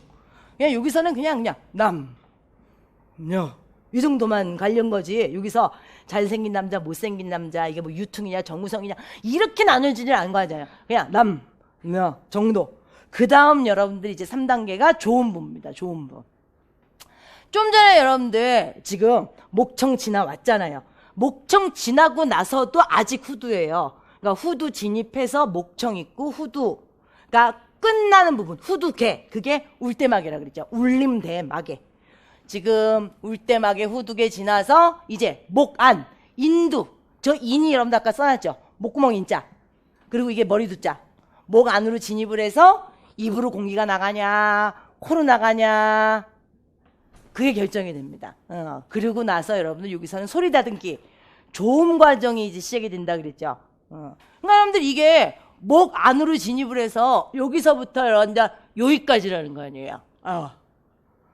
그러니까 여기 안에 있는 것들이 여러분들이 이게 다 조음부에 해당이 되는 거예요. 근데 그 조음부는 이 위에 붙었냐 아래에 붙었냐에 따라서 다시 고정부하고 능동부로 나눠지는 거죠. 고정부에 붙어 있는 것도 여러분들 보세요. 고정부, 능동부라 그랬을 때 말을 할 때 여러분들 얘는 가만히 있고 얘가 움직이잖아요. 얘는 가만히 있고 얘가 움직인다 그러면 말할 때 머리가 너무 아플 거 아니에요. 그래서 고정부에 붙어 있는 것들이 맞죠 여러분들? 윗입술, 윗입, 윗잇몸, 입천장 이런 애들. 밑에 붙어 있는 것들이 아랫입술, 아랫니, 그 다음에 혀, 이런 애들. 그래서 지금 조음부 안에는 여러분들 고정부, 능동부. 일단 요렇게 두 개로 나뉘어집니다. 근데 여기서 여러분들 얘를 간과하면 안 된다는 거죠. 목청. 목청은 여러분들 아까 그 성대라고 얘기한 애들 있잖아요. 걔가 울리냐 안 울리냐에 따라서 여러분들 뭐 유성음이냐 무성음이냐 뭐 그게 결정된다 그래갖고 걔는 발성부였잖아요. 발성부. 근데 이 목청은 투잡이라는 거예요. 투잡. 발성부이자 조음부입니다. 목청에서 히읗 소리가 나거든요. 히읗 소리. 나중에 이제 자음표에서 히읗 얘기가 다시 한번 나올 텐데 히읗 소리 딱 하나만 여러분들 목청에서 나요. 그래서 저 목청은 재만, 발성부와 조음부 두 가지의 역할을 하게 돼 있습니다. 쟤는 좀 이따가 얘가 다시 한번 나올 거예요. 그럼 여러분들 지금 여러분들 아까 요 허파, 발동부에서 여기에서 울리는 발성부에서 여기 조음부까지 3단계를 보신 거죠. 조음부는 고정부가 있고 능동부가 있고 요 3단계를 총정리해서 한꺼번에 보는 표가 그 다음 페이지입니다. 보시면은 발동부, 발성부, 조음부입니다. 공기를 움직이기만 했고 소리를 내기만 했고 구체적인 소리값을 만드는 소리 다듬기 과정이 지금 3단계입니다요. 허파, 목청, 조음부. 조음부는 고정부, 능동부고 1단계에서 2단계 넘어오는 과정이 기관을 타고 후두로 진입한 거고 2단계에서 3단계 넘어가는 과정이 후두에 지나서 목 안으로 지나와서 입이나 코로 공기가 나가는 과정이고 그래서 한꺼번에 지금 보여드리면서 1단계, 2단계, 3단계를 지금 보신 거예요. 뭐 얘를 시험에 내겠느냐만 얘를 본 이유는 지금 따로 있는 거죠. 자, 요 다음 페이지가 여러분들 1.1.3 말소리의 종류입니다. 여기서부터가 이제 진짜죠. 근데 그럼 이걸 안 보면 될 거 아니에요. 근데 이걸 안 볼 수는 없어요. 또 1.1.3 말소리의 종류 한번 보세요. 그 다음 페이지. 자, 여기를 보기 위해서 이 앞 페이지까지를 본 거예요. 지금. 왜냐? 요 공기길 이걸 보려고요. 저 공기길은 여러분들 여기에요. 목청까지. 공기길이라는 건 여러분들 조음부의 여러 기관에 의해서 만들어지는 통로거든요. 그래서 공기길은 목청에서 입술까지예요. 목청에서 입술까지. 그럼 여러분들 공기길이라는 데서 구체적인 소리값이 만들어지는 건데 공기길이라는 것을 정의를 하려면 조음부의 여러 기관에 의해 만들어지는 통로 그 공기길을 왜 알아야 되는데 그러면은 공기길의 모양이 변하냐 안 변하냐 그래서 모음의 구체적인 소리값이 정해진다 이런 얘기가 나와야 되니까 공기길의 개념을 알려면은 조음부라는 지금 개념을 알아야 되거든요. 조음부가 뭔데? 그러면 3단계를 알아야 되거든요. 그럼 2단계는 뭔데? 그럼 그게 발성부. 그럼 1단계는 뭔데? 그럼 발동부 이거 알아야 되니까 이 앞에 건 어쩔 수 없이 알아야 돼요. 그 부분은 막 자세히 보질 않고 막 각종 막 병 얘기를 하면서 그냥 어떻게 소리가 나는지 한번 그냥 쭉 훑고 오는 거죠. 그리고 여기서부터가 이게 진짜가 되는 거예요. 저 공기끼는 여기서부터 여기가 되는 거고 조음부의 여러 기관에 의해서 만들어지는 통로가 되는 거다. 그러고 나서 공기가 공기끼를 어떻게 통과하느냐에 따라서 일단 자음하고 모음으로 나뉘어진다. 여기서부터가 진짜예요. 그러니까 여기서부터가 진짜인데 이걸 알려면 공기끼를 알아야 되고 공기끼를 알려면 조음부를 알아야 되고 조음부가 뭔지 알려면 그 앞에 2단계 1단계도 알아야 되고 자 됐습니다. 공기끼를 어떻게 통과하느냐의 모습에 따라서 자음과 모음으로 나뉘어진대요. 근데 모음이 훨씬 쉬워요. 그러니까 모음부터 하는 거죠. 자 모음은 공기가 나 목청 어디인지 모르겠어. 공기가 여기를 통과할 때 공기 흐름의 방해는 아무것도 없어요. 아유, 그거 오잖아요. 근데 공기 흐름의 방해는 없는데 모음의 종류는 또 되게 여러 가지잖아요. 아유, 공기의 흐름의 방해는 아무것도 없는데 모음의 종류는 또 나뉘어져. 어떻게 나뉘어지느냐? 어떻게 나뉘어지느냐 하면 우리 지금 모음표 다 알고 있는데 혀의 높이에 따라서도 나뉘어지고 혀의 앞뒤 위치 좀 유치하군. 전후 위치에 따라서 나뉘어지고 입술 모양에 따라서 나뉘어지겠죠. 공기의 흐름의 방해는 없고 입이 벌어지는 정도, 혀의 전후 위치, 입술 모양에 따라죠. 입이 벌어지는 정도라는 건 여러분들 이런 건 아니고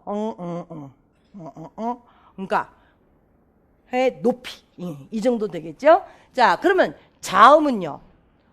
공기가 공기끼를 통과할 때 장애를 받는다는 얘기예요. 그러니까 어딘가 한번 쭉 붙었다가 떨어지든가 아니면은 공기가 지나가는데 진짜 너무 힘들어. 너무 좁혀지든가 아니면은 이게 치사하게 딱 붙었다가 떨어지는 경우도 있고 막 쭉 펴지는 경우도 있는데 붙었다가 금방 떨어지는데 비비면서 떨어지든가 뭐 이런 식의 장애가 있더란 얘기예요. 자, 그래서 공기길의 특정한 자리가 막히거나 아니면 매우 좁아지거나 우리 하나 더 알아. 막히거나 떨어질 때 그 틈을 못 참고 비비거나 그래서 공기의 흐름이 방해를 받아서 나는 소리더라. 자, 그래서 여러분들 자음과 모음이 결정이 될 때는 이런 식이에요. 근데 그게 알고 보니까 공기가 저 입술과 목청 사이 공기끼를 통과하는 지금 모습에 따라서입니다. 근데 그 하필 기준이 여러분들 입술부터 왜 목청까지를 찾느냐? 진짜 그놈의 히읗 때문에. 히읗만 아니면 목청까지 내려갈 이유는 없는데요. 그죠? 근데 그놈의 히읗도 참 이상한 애긴 이상한 애예요. 나중에 자음포 보면 다시 한번 얘기가 나올 거예요. 그래서 요 다음 페이지는 얘하고 얘를 그대로 다시 한번 받을 거예요. 내용 하나도 안 틀리게. 자, 그대로 받습니다. 그 다음 페이지. 자, 그대로 받았죠? 자, 그럼 다시 얘부터 보세요. 공기가 공기끼를 통과하는 모습에 따라서 지금 몸이에요. 자, 공기의 흐름이 방해는 없고 요거에 따라서 지금 공기끼리 모양이 달라진다 그랬습니다. 그래서 얘를 정식 용어로 바꾼 거예요. 그러면 혀의 높낮이, 혀의 전후 위치, 입술 모양에 따라서 모음의 종류가 나뉘었어요. 저것도 정식 용어로 바꾼 거예요. 공기끼리의 특정한 자리가 막히거나 매우 좁아져서 공기의 흐름이 방해를 받는 소리가 지금 자음이었거든요. 근데 저기서 이제 중요한 지점이 두 개가 나오는 거죠. 막히거나 매우 좁아졌는데 어디서 막혔냐라는 거죠. 그럼 방해를 받는 자리가 어디냐. 그리고 막힌 거랑 매우 좁아진 거랑은 뭐가 다른 거예요? 방식이 다른 거죠. 그러니까 방해를 받는 자리 그리고 방해를 받는 방법 이런 거에 따라서 또 자음의 종류가 달라진다 라는 겁니다. 저거를 누군가가 서술형으로 내면 굉장히 생각이 정리를 잘해서 써야 되는 거죠. 지금 저게 그냥 눈으로 보기에는 굉장히 쉬운 문제인데 누군가 생각의 정리를 잘해서 조건을 달아서 쓰라 그러면은 저것도 굉장히 논리적으로 잘 써서 내야 되는 문제입니다. 자음과 모음이 결정되는 방식을 공기의 흐름을 통해서 얘기하라 그러면은 어디서부터 얘기를 해야 될지 참 난감해요. 아까 사람 옆모습 있죠? 사람 옆모습에서 목청 그려주고 목청을 기준으로 해서 자음과 모음이 나뉘어지는 방식에 대해서 쓰라 그러면은 모르는 사람 없어요. 모르는 사람 없는데 이렇게 돼요. 그게 이제 기본기에 충실한 사람은 no problem 그러고 쓰는 거죠. 근데 이게 고수들일수록 여러분들 기본기에 충실하지 못한 경우가 되게 많아요. 너무 어려운 건 잘하고 기본기에 굉장히 좀 불충실한 경우. 자기의 말로 잘 풀어놓으셔야 됩니다. 이 부분은. 오케이, 됐습니다. 그럼 이제 자음과 모음 해결하셨고 그 다음 이 책은 여러분들 비음을 굉장히 중시하더라고요. 그 다음 페이지 비음 볼게요. 나중에 비음 다시 나오지만 여기서 비음 보겠습니다. 자, 비음은 어떤 의미냐면요. 지금부터 해보세요. 연구계하고 목젖을 내려보세요. 지금 저게 뭐 마음 먹고 되는 게 아니에요, 지금. 근데 이제 이론적으로는 연구계, 여기 누르면 토하는 데 있죠? 연구계하고 목젖이 여러분들 여기 보세요. 목젖. 이게 한자어로는 구개수, 구개, 입, 마개, 그 다음에 수, 들이을 숫자, 목젖이요. 그러니까 감기 걸리면 이렇게 붙는데 거기. 연구계하고 목젖을 내려요. 내린다는 게 어떤 의미인지. 연구계하고 목젖을 내려서 입안의 통로를 막으면은 공기가 코로 나간다라는 거예요. 근데 자기가 그냥 비음을 한번 내보면 되는 거예요. 무무무 뉴느느 무무무 뉴느느 그랬을 때 실제로 내 목젖이 어딘지 내가 알게 뭐야. 그러니까 저거를 그냥 저기 있는 대로 외우지 마시고 연구계 지금 공기를 코로 내보내기 위해서는 연구계하고 목젖을 이용해서 저렇게 외우지 마시고요. 연구계와 목젖을 이용해서 입으로 나가는 공기의 흐름을 차단하고 공기를 코로 내보내는 소리 정도로 머리로 이해하는 게 좋아요. 저거를 그 연구계 목젖을 내린다라는 게 책마다 표현 방법을 굉장히 달리했어요. 연구계와 목젖을 내린다, 뒤쪽 벽에 붙인다, 앞쪽 벽으로 뭐 내몬다, 뭐 용어가 너무 다르니까 저거 신경 쓰지 마시고 어쨌든 비음이 되느냐 안 되느냐는 누가 결정하느냐 그것만 아시면 돼요. 누구랑 누구라고요? 뻔하잖아요. 입 쪽으로 공기를 내보내면 안 되는 거니까 그것의 결정은 누가 해준다? 연구계와 구개수, 목젖이에요.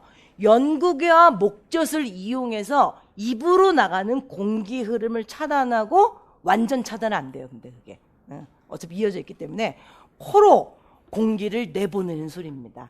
그것의 결정은 여러분들 연구계와 목젖이 하게 돼 있습니다. 그게 결국 우리말 소리에서 누가 되느냐? 니은, 미음, 이응 정도래요. 뭐 이왕 하는 거 여기서 뭐 유음 얘기도 하고 다 하지 여기서는 비음만 별도로 해주고 있어요. 그러니까 저게 좀 그 뭐라 그럴까요? 설명하기가 어려운 소리라. 그러니까 리을 같은 경우는 설명하기가 되게 쉽잖아요. 혀를 설단을 입 천장에 완전 붙이고 공기를 옆으로 내보내는 소리냐 아니면은 설단을 입 천장에서 한번 튕겨주는 소리냐 이거는 굉장히 이해하기 쉬운 설치근과 탄설음인데 비음은 설명하기도 어렵고 알아듣기도 어려운 용어라 여기서 특별 대우를 좀 해준 것 같아요. 비음만 독자적으로 한번 띄워가지고 설명을 하더라고요. 이 책은.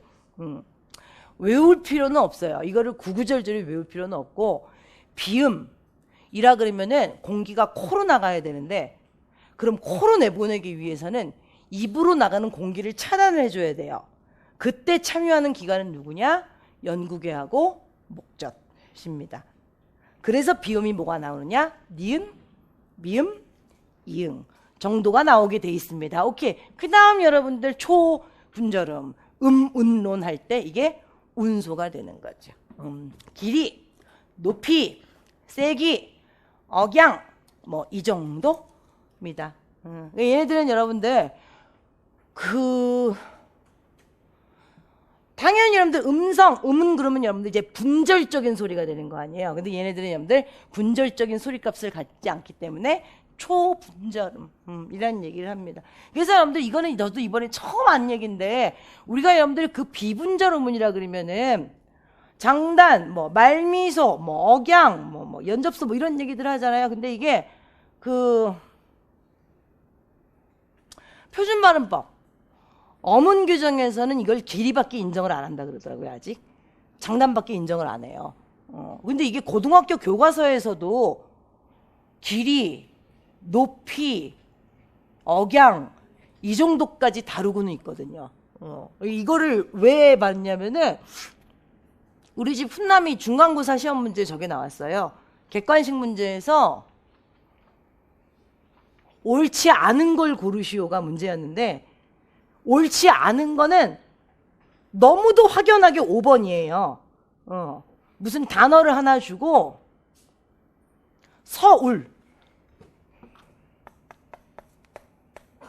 서울. 얘는 의문이 몇 개예요? 하나, 둘, 셋, 넷이잖아요.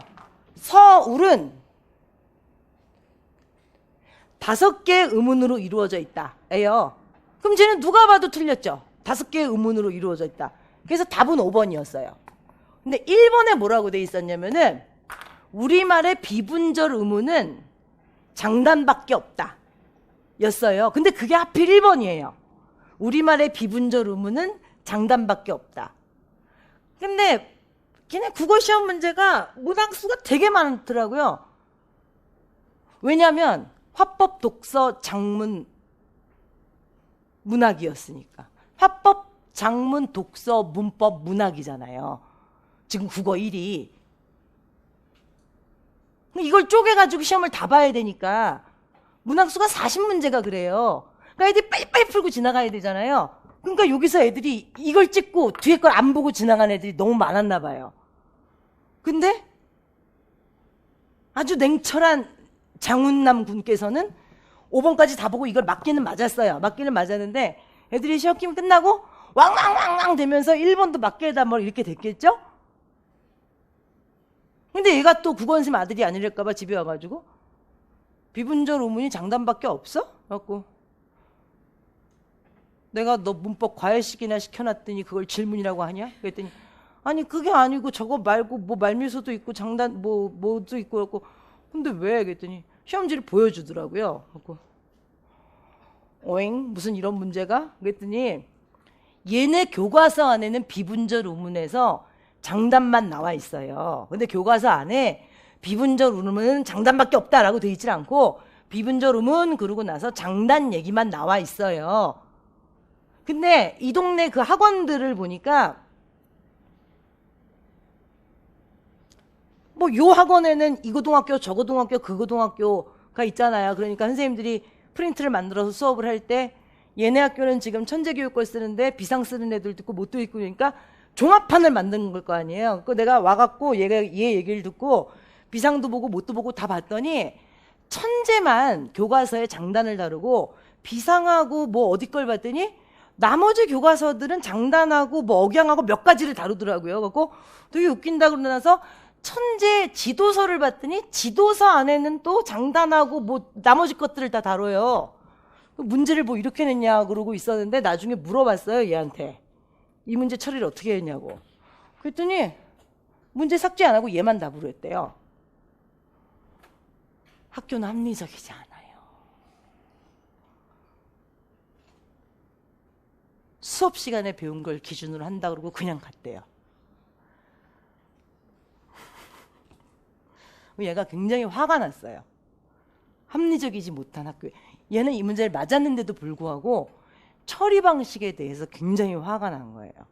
물론 얘는 이것 때문에 화가 난 건 아니지만 다른 것들에 대해서 굉장히 많이 화가 났더라고요. 그래갖고 요즘에 얘 눈치를 되게 많이 봐요. 요즘 애들은 우리 학교 다닐 때보다 훨씬 많이 컸잖아요. 얘가 화가 난 이유는 수학을 68점을 받았어요. 중간고사 대비로 학원에서도 모의고사를 굉장히 많이 보고 집에 오는 수학 선생님하고도 굉장히 많이 공부를 했는데 단 한 문제도 틀리지 않았거든요. 시험을 치고 왔는데 68점을 받아서 수학에 대해서 얘한테 한마디도 못했어요. 너무 화가 나 있어서. 그래서 수학 전체 평균은 30점이 안 돼요. 너무 화가 났어요, 얘가. 근데 전체 평균 30점이 안 되는데 68점을 받았으면 뭐 잘한 건지 못한 건지 아직 모르겠어. 성적표가 안 나와서. 그 와중에 90점 넘은 애가 있어요. 영재겠죠, 걔는. 수학 선생님들이 막 어쩔 줄 몰라요. 과외 선생님도 어쩔 줄 모르고 학원 선생님도 막 어쩔 줄 모르는데 얘는 너무너무 화가 난 거예요.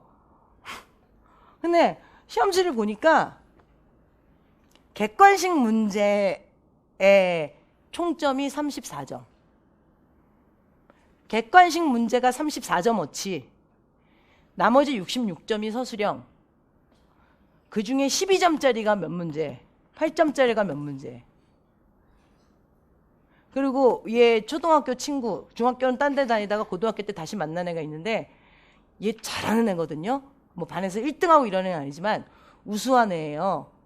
근데 얘가 시험 끝나고 한 일주일쯤 있다가 좀 쉬고 뭐 놀고 이러다가 엄마 영훈이 알지? 였고 응. 영훈이 수학 몇 점인 줄 알아? 몰라. 16점 이래요. 근데 훈남이가 너무 화가 나 있어갖고 얘한테 아무 말도 못했는데 나도 너무너무 화가 났어요. 나는 얘가 68점을 받아서 화가 난 것도 있는데 내가 돌이켜보니까 나 교육자인가 봐요. 너무너무 화가 나 있었어요. 나도. 이번 주 들어서 좀 풀리긴 했는데 왜냐면 내가 개강이라 잊어먹은 거죠. 왜 화가 났냐면 고등학교를 딱 들어가서 애들이 수학시험을 쳤는데 뭐 전교 평균이 30점이 안 된대. 그리고 28점이라고 쳐요.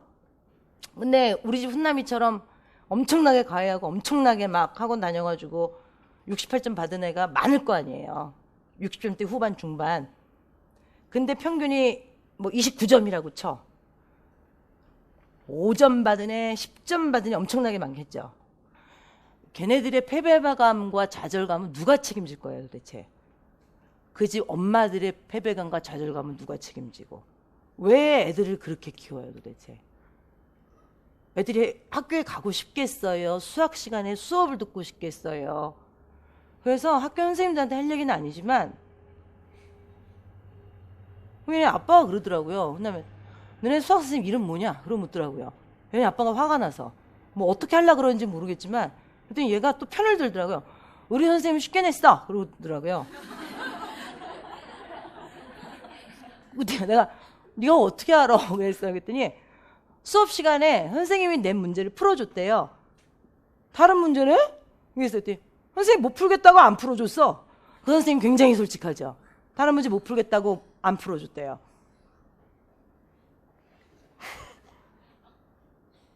그 문제 누가 낸 거야? 그랬더니 우리 선생님 안 냈고 우리 수학 선생님 2명 들어온대요.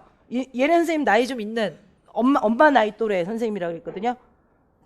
선생님 낸 거 풀어줬고 그 다른 파트 내는 여자 선생님 신임 같대요. 신임이라는 얘기를 안 썼고 되게 젊고 이쁜 여자 선생님인데 그 선생님도 자기가 낸 것만 풀어줬대요. 그 선생님 아니고 나이 되게 많은 선생님 2명인 것 같대요.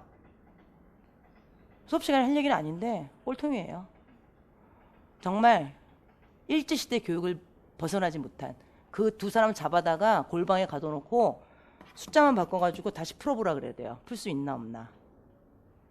서술형 12점짜리. 반은 건졌더라고요. 중간 과정까지는 맞아가지고. 애들을 왜 그렇게 키워? 나 그래서 나 지금 되게 바쁘거든요. 이거 하느라고. 단평균 나오면 교육청에 민원 넣으려고요. 안 들어주면 청와대 신문고에 쓰려고요. 애들 이렇게 키우면 안 돼요. 엄마들 울고 싶지 않겠어요? 나는 게 68점 아무렇지도 않아요. 뭐 평균이 30점이라는데 잘했죠. 그리고 나는 얘 과정을 봤거든요. 얼마나 열심히 하는지. 얘는 수학을 되게 잘해요. 되게 잘하고 학원 얘가 가겠다 그랬고 선생님 얘가 대달라 그랬고 그리고 중간고사 끝나고 선생님 오는 날 하루 선생님이 얘 쉬라고 안 오고 그 다음 주 수요일 9시에 얘 밤 9시에 가요. 밤 11시까지. 그 11시에 끝나고 선생님 봐야지 그러고 기다렸는데 선생님 나 피해서 도망가다 걸렸거든요. 엄마 얼굴을 못 보겠다고 도망가다 걸렸어요. 현관에. 선생님 어디 가세요? 그러고 잡았거든요. 얘기를 하는데 선생님 너무 미안해 하는데 선생님 미안할 거 없다. 선생님 잘못한 게 뭐가 있냐고. 나는 과정을 봤으니까 됐다고. 선생님 미안하실 필요 없다고. 그랬더니 선생님이 그런 거야. 은솔이가 지금 너무 화가 나가지고 문제집을 한 권 더 사갖고 와서 기말고사 때까지 이걸 풀자고 가져왔대요. 나는 얘가 이렇게 행동하는 게 그냥 너무 만족스럽더라고요. 그냥 뭐 더 이상 어떻게 하겠어요. 꼴통들이 낸 문제에 대해서. 근데 얘가 푼 문제집 말씀드렸잖아요. 우리 언니가 얘기한 그 야한 소설 블랙라벨. 그거 이상 없어요 지금 문제집이. 근데 얘가 또 뭐 어디 가서 그 일본 무슨 경시대 문제집을 구해갖고 왔어요. 선생님한테 그걸 풀자고. 그냥 됐어요. 나는 그냥 이렇게 키울 거예요. 68점을 받든 86점을 받든. 그냥 근성이 있고 열심히 하려 그러니까 더 이상 어떻게 할 방법도 없어요 지금. 근데 성취감을 못 얻어서 지금 화가 난 거 아니에요. 얘 됐어. 성취감을 얻을 수 없으면 못 얻는 거고 이것도 그냥 뭐 됐어요. 근데 5점 10점 받은 애들 엄마 어떡하고 걔네들 어떡할 거예요 도대체. 그리고 나서 기말고사는 또 되게 쉽게 내겠죠. 평균을 올려줘야 되니까. 그러면은 이제 이렇게 공부한 애들이 또 되게 많을 거 아니에요, 그 학교에. 그럼 막 열심히 공부했는데 시험 문제 보니까 어이가 없이 쉬워. 그럼 얘네들의 허탈함은 또 어떻게 감당할 거예요? 학교가 너무 얘가 침대에 걸터 앉아가지고 선생님이랑 나랑 서가지고 얘기하는데 계속 내가 선생님한테 얘기해. 저는 국어 선생님이잖아요. 근데 국어 시험 문제 이것뿐만이 아니에요. 국어 시험 문제를 봤더니 국어 시험 문제도 되게 비합리적이더라고요. 근데 아유, 내가 또 전공자로서 이걸 또 꼬투리를 붙잡고 늘어지기도 뭐하고, 근데 이게 뒤처리가 합리적이지도 못하고, 아유, 그 수학도 마찬가지예요. 근데 학교라는 데가 이렇게 합리적이지 못한 처사가 이루어졌을 때 합리적으로 풀기 위해서 얘들이 노력하는 것도 배우는 거고, 합리적이지 못한 상태로 학교가 힘으로 애들을 눌렀을 때 그거에 대해서 그냥 어쩔 수 없이 포기하는 것도 그것도 얘들이 배우고 넘어가야 될 거지. 앞으로 그런 일들은 학교를 졸업하면 더 많을 텐데 그거를 어떻게 하겠냐고. 그랬더니 얘가 또 한숨을 푹푹 쉬어요. 네. 앞으로 그런 일은 더 많을 거라고. 중학교 때랑 또 다르다고. 학교가 매사가 합리적으로 돌아가고 그런 데가 아니라고. 그것도 배워야 된다고. 네가 지금 다 때려치고 유학을 갈 것도 아니고 유학을 간다 그래도 비합리적인 일이 있고 네가 막 자유롭게 크겠다고 유학을 간다고 해도 평생 미국 가서 살 것도 아니고 영국 가서 살 것도 아니고 돌아와서 그거 비합리적인 건 또 어떻게 할 거냐고. 응? 학교는 다 합리적이지 않고 비합리적인 것들이 2학년 되고 3학년 되면 훨씬 많을 거라고. 가만히 있어요. 엄마 학교는 왜 그만두는지 이제 좀 알겠냐고. 그랬더니 이렇게 보다가 그냥 가만히 있어요, 그냥. 근데 그때 순간적으로 생각한 건데 맞는 것 같아요. 그러니까 비합리적인 일이 벌어졌을 때 합리적으로 풀려고 노력하는 것도 배우는 거고, 그래서 풀면 좋고, 합리적으로 풀려고 노력을 했는데 못 풀어서 분하지만 일단 누르고 이게 왜 이렇게 돌아가야 되지? 앞으로 생각해보자 라고 그냥 참는 것도 배우는 거고. 세상에 그런 일들이 되게 많잖아요. 그래서 뭐 대명문 어쩌고저쩌고 하는데 개코 그냥 포기하고 넘어가야 되는 것들도 되게 많더라고요. 그리고 이 문제는 우리 대학원 동기가 냈어요. 그래서 내가 아무 말도 못하고 있어요, 지금. 근데 이제 이 문제에 대해서 찾아보다가 그걸 안 거예요. 우리 비분절 의문을 지금 길이만 인정한다라는 거는 표준발음법에서는 지금 길이만 인정하는데 알고 있잖아요, 우리. 학교문법하고 표준발음법은 일치를 안 해요, 또 그게. 예. 그리고 지금은 여러분들 학교문법이라는 게 없잖아요. 교과서마다 다 다르고. 근데 여러분들 그거는 우리가 알고 지나가야 될 것 같아요. 우리가 학생들한테 얘기를 할 때 학문에서 합리성을 얘기하고 폭넓은 학문의 눈을 얘기하는데 내가 사유서를 안 쓰고 내가 심화서를 안 쓰기 위해서 내가 낸 문제에 대해서 억지로 짜맞춰가지고 애들을 내 틀 안에 확 가두는 거 있잖아요. 안쓰럽지 않아요? 600명을 속이는 거잖아요, 이거는. 나는 그러느니 그냥 사유서 쓰고 말겠어요. 그런 선생님들도 많이 봤고. 얘들아, 나 문제 잘못 냈어. 너무 창피해. 앞으로 이거에 대해서 문제 삼지 말아줘. 이런 선생님도 많이 봤어요. 그럼 애들이 그냥 웃고 말아요. 시험 문제 잘못 낸 거 그럴 수 있는 거예요. 내가 이때 귀신이 씌었었나 봐. 이런 선생님도 되게 많이 봤거든요. 나도 그런 적 있고, 물론. 그 시험 문제 내기 되게 싫고. 그러니까. 되게 내가 비굴해요, 저렇게 되면은. 저 시험 문제를 잘못 낸 거를 갖다가 말을 끼워 맞추기 위해서 600명을 갖다가 눌러서 내가 수업 시간에 가르친 대로 답은 가는 거야 라고 얘기하는 과정에서 되게 비굴하지 않나요, 그게? 아직까지도 학교가 저런가 봐요. 그리고 수학 시험 문제를 낼 때는 50년부터 내가 가지고 있었던 동경대학교 무슨 경시대 문제. 그렇더라고요. 자, 여러분들, 저 초본 졸업은 여러 가지가 있어요. 여러 가지가 있는데 표준발음법에서는 아직 길이만 인정하고 있고, 그리고 저거는 분절적인 소리값을 가지고 있지 않습니다. 그래서 이제 별칭, 초분절음이라고도 하고, 그래서 이제 잉여적인 요소로도 쓰인다고 합니다. 자, 그래서 여러분들 지금 어디까지 왔느냐? 1.1 말소리와 발음기관에서 발음기관을 통해서 1.1.2 말소리가 나는 과정을 받고, 그 말소리가 나는 과정에서 결정된 자음, 모음 받고, 그 자음 중에서 비음 별도 처리해서 받고, 그래서 운에서 음소 받고 운소라고 불리는 초분절음을 받습니다. 그럼 여기서 이제 잠깐 쉬었다가 국어의 음운체계로 들어가시면 돼요.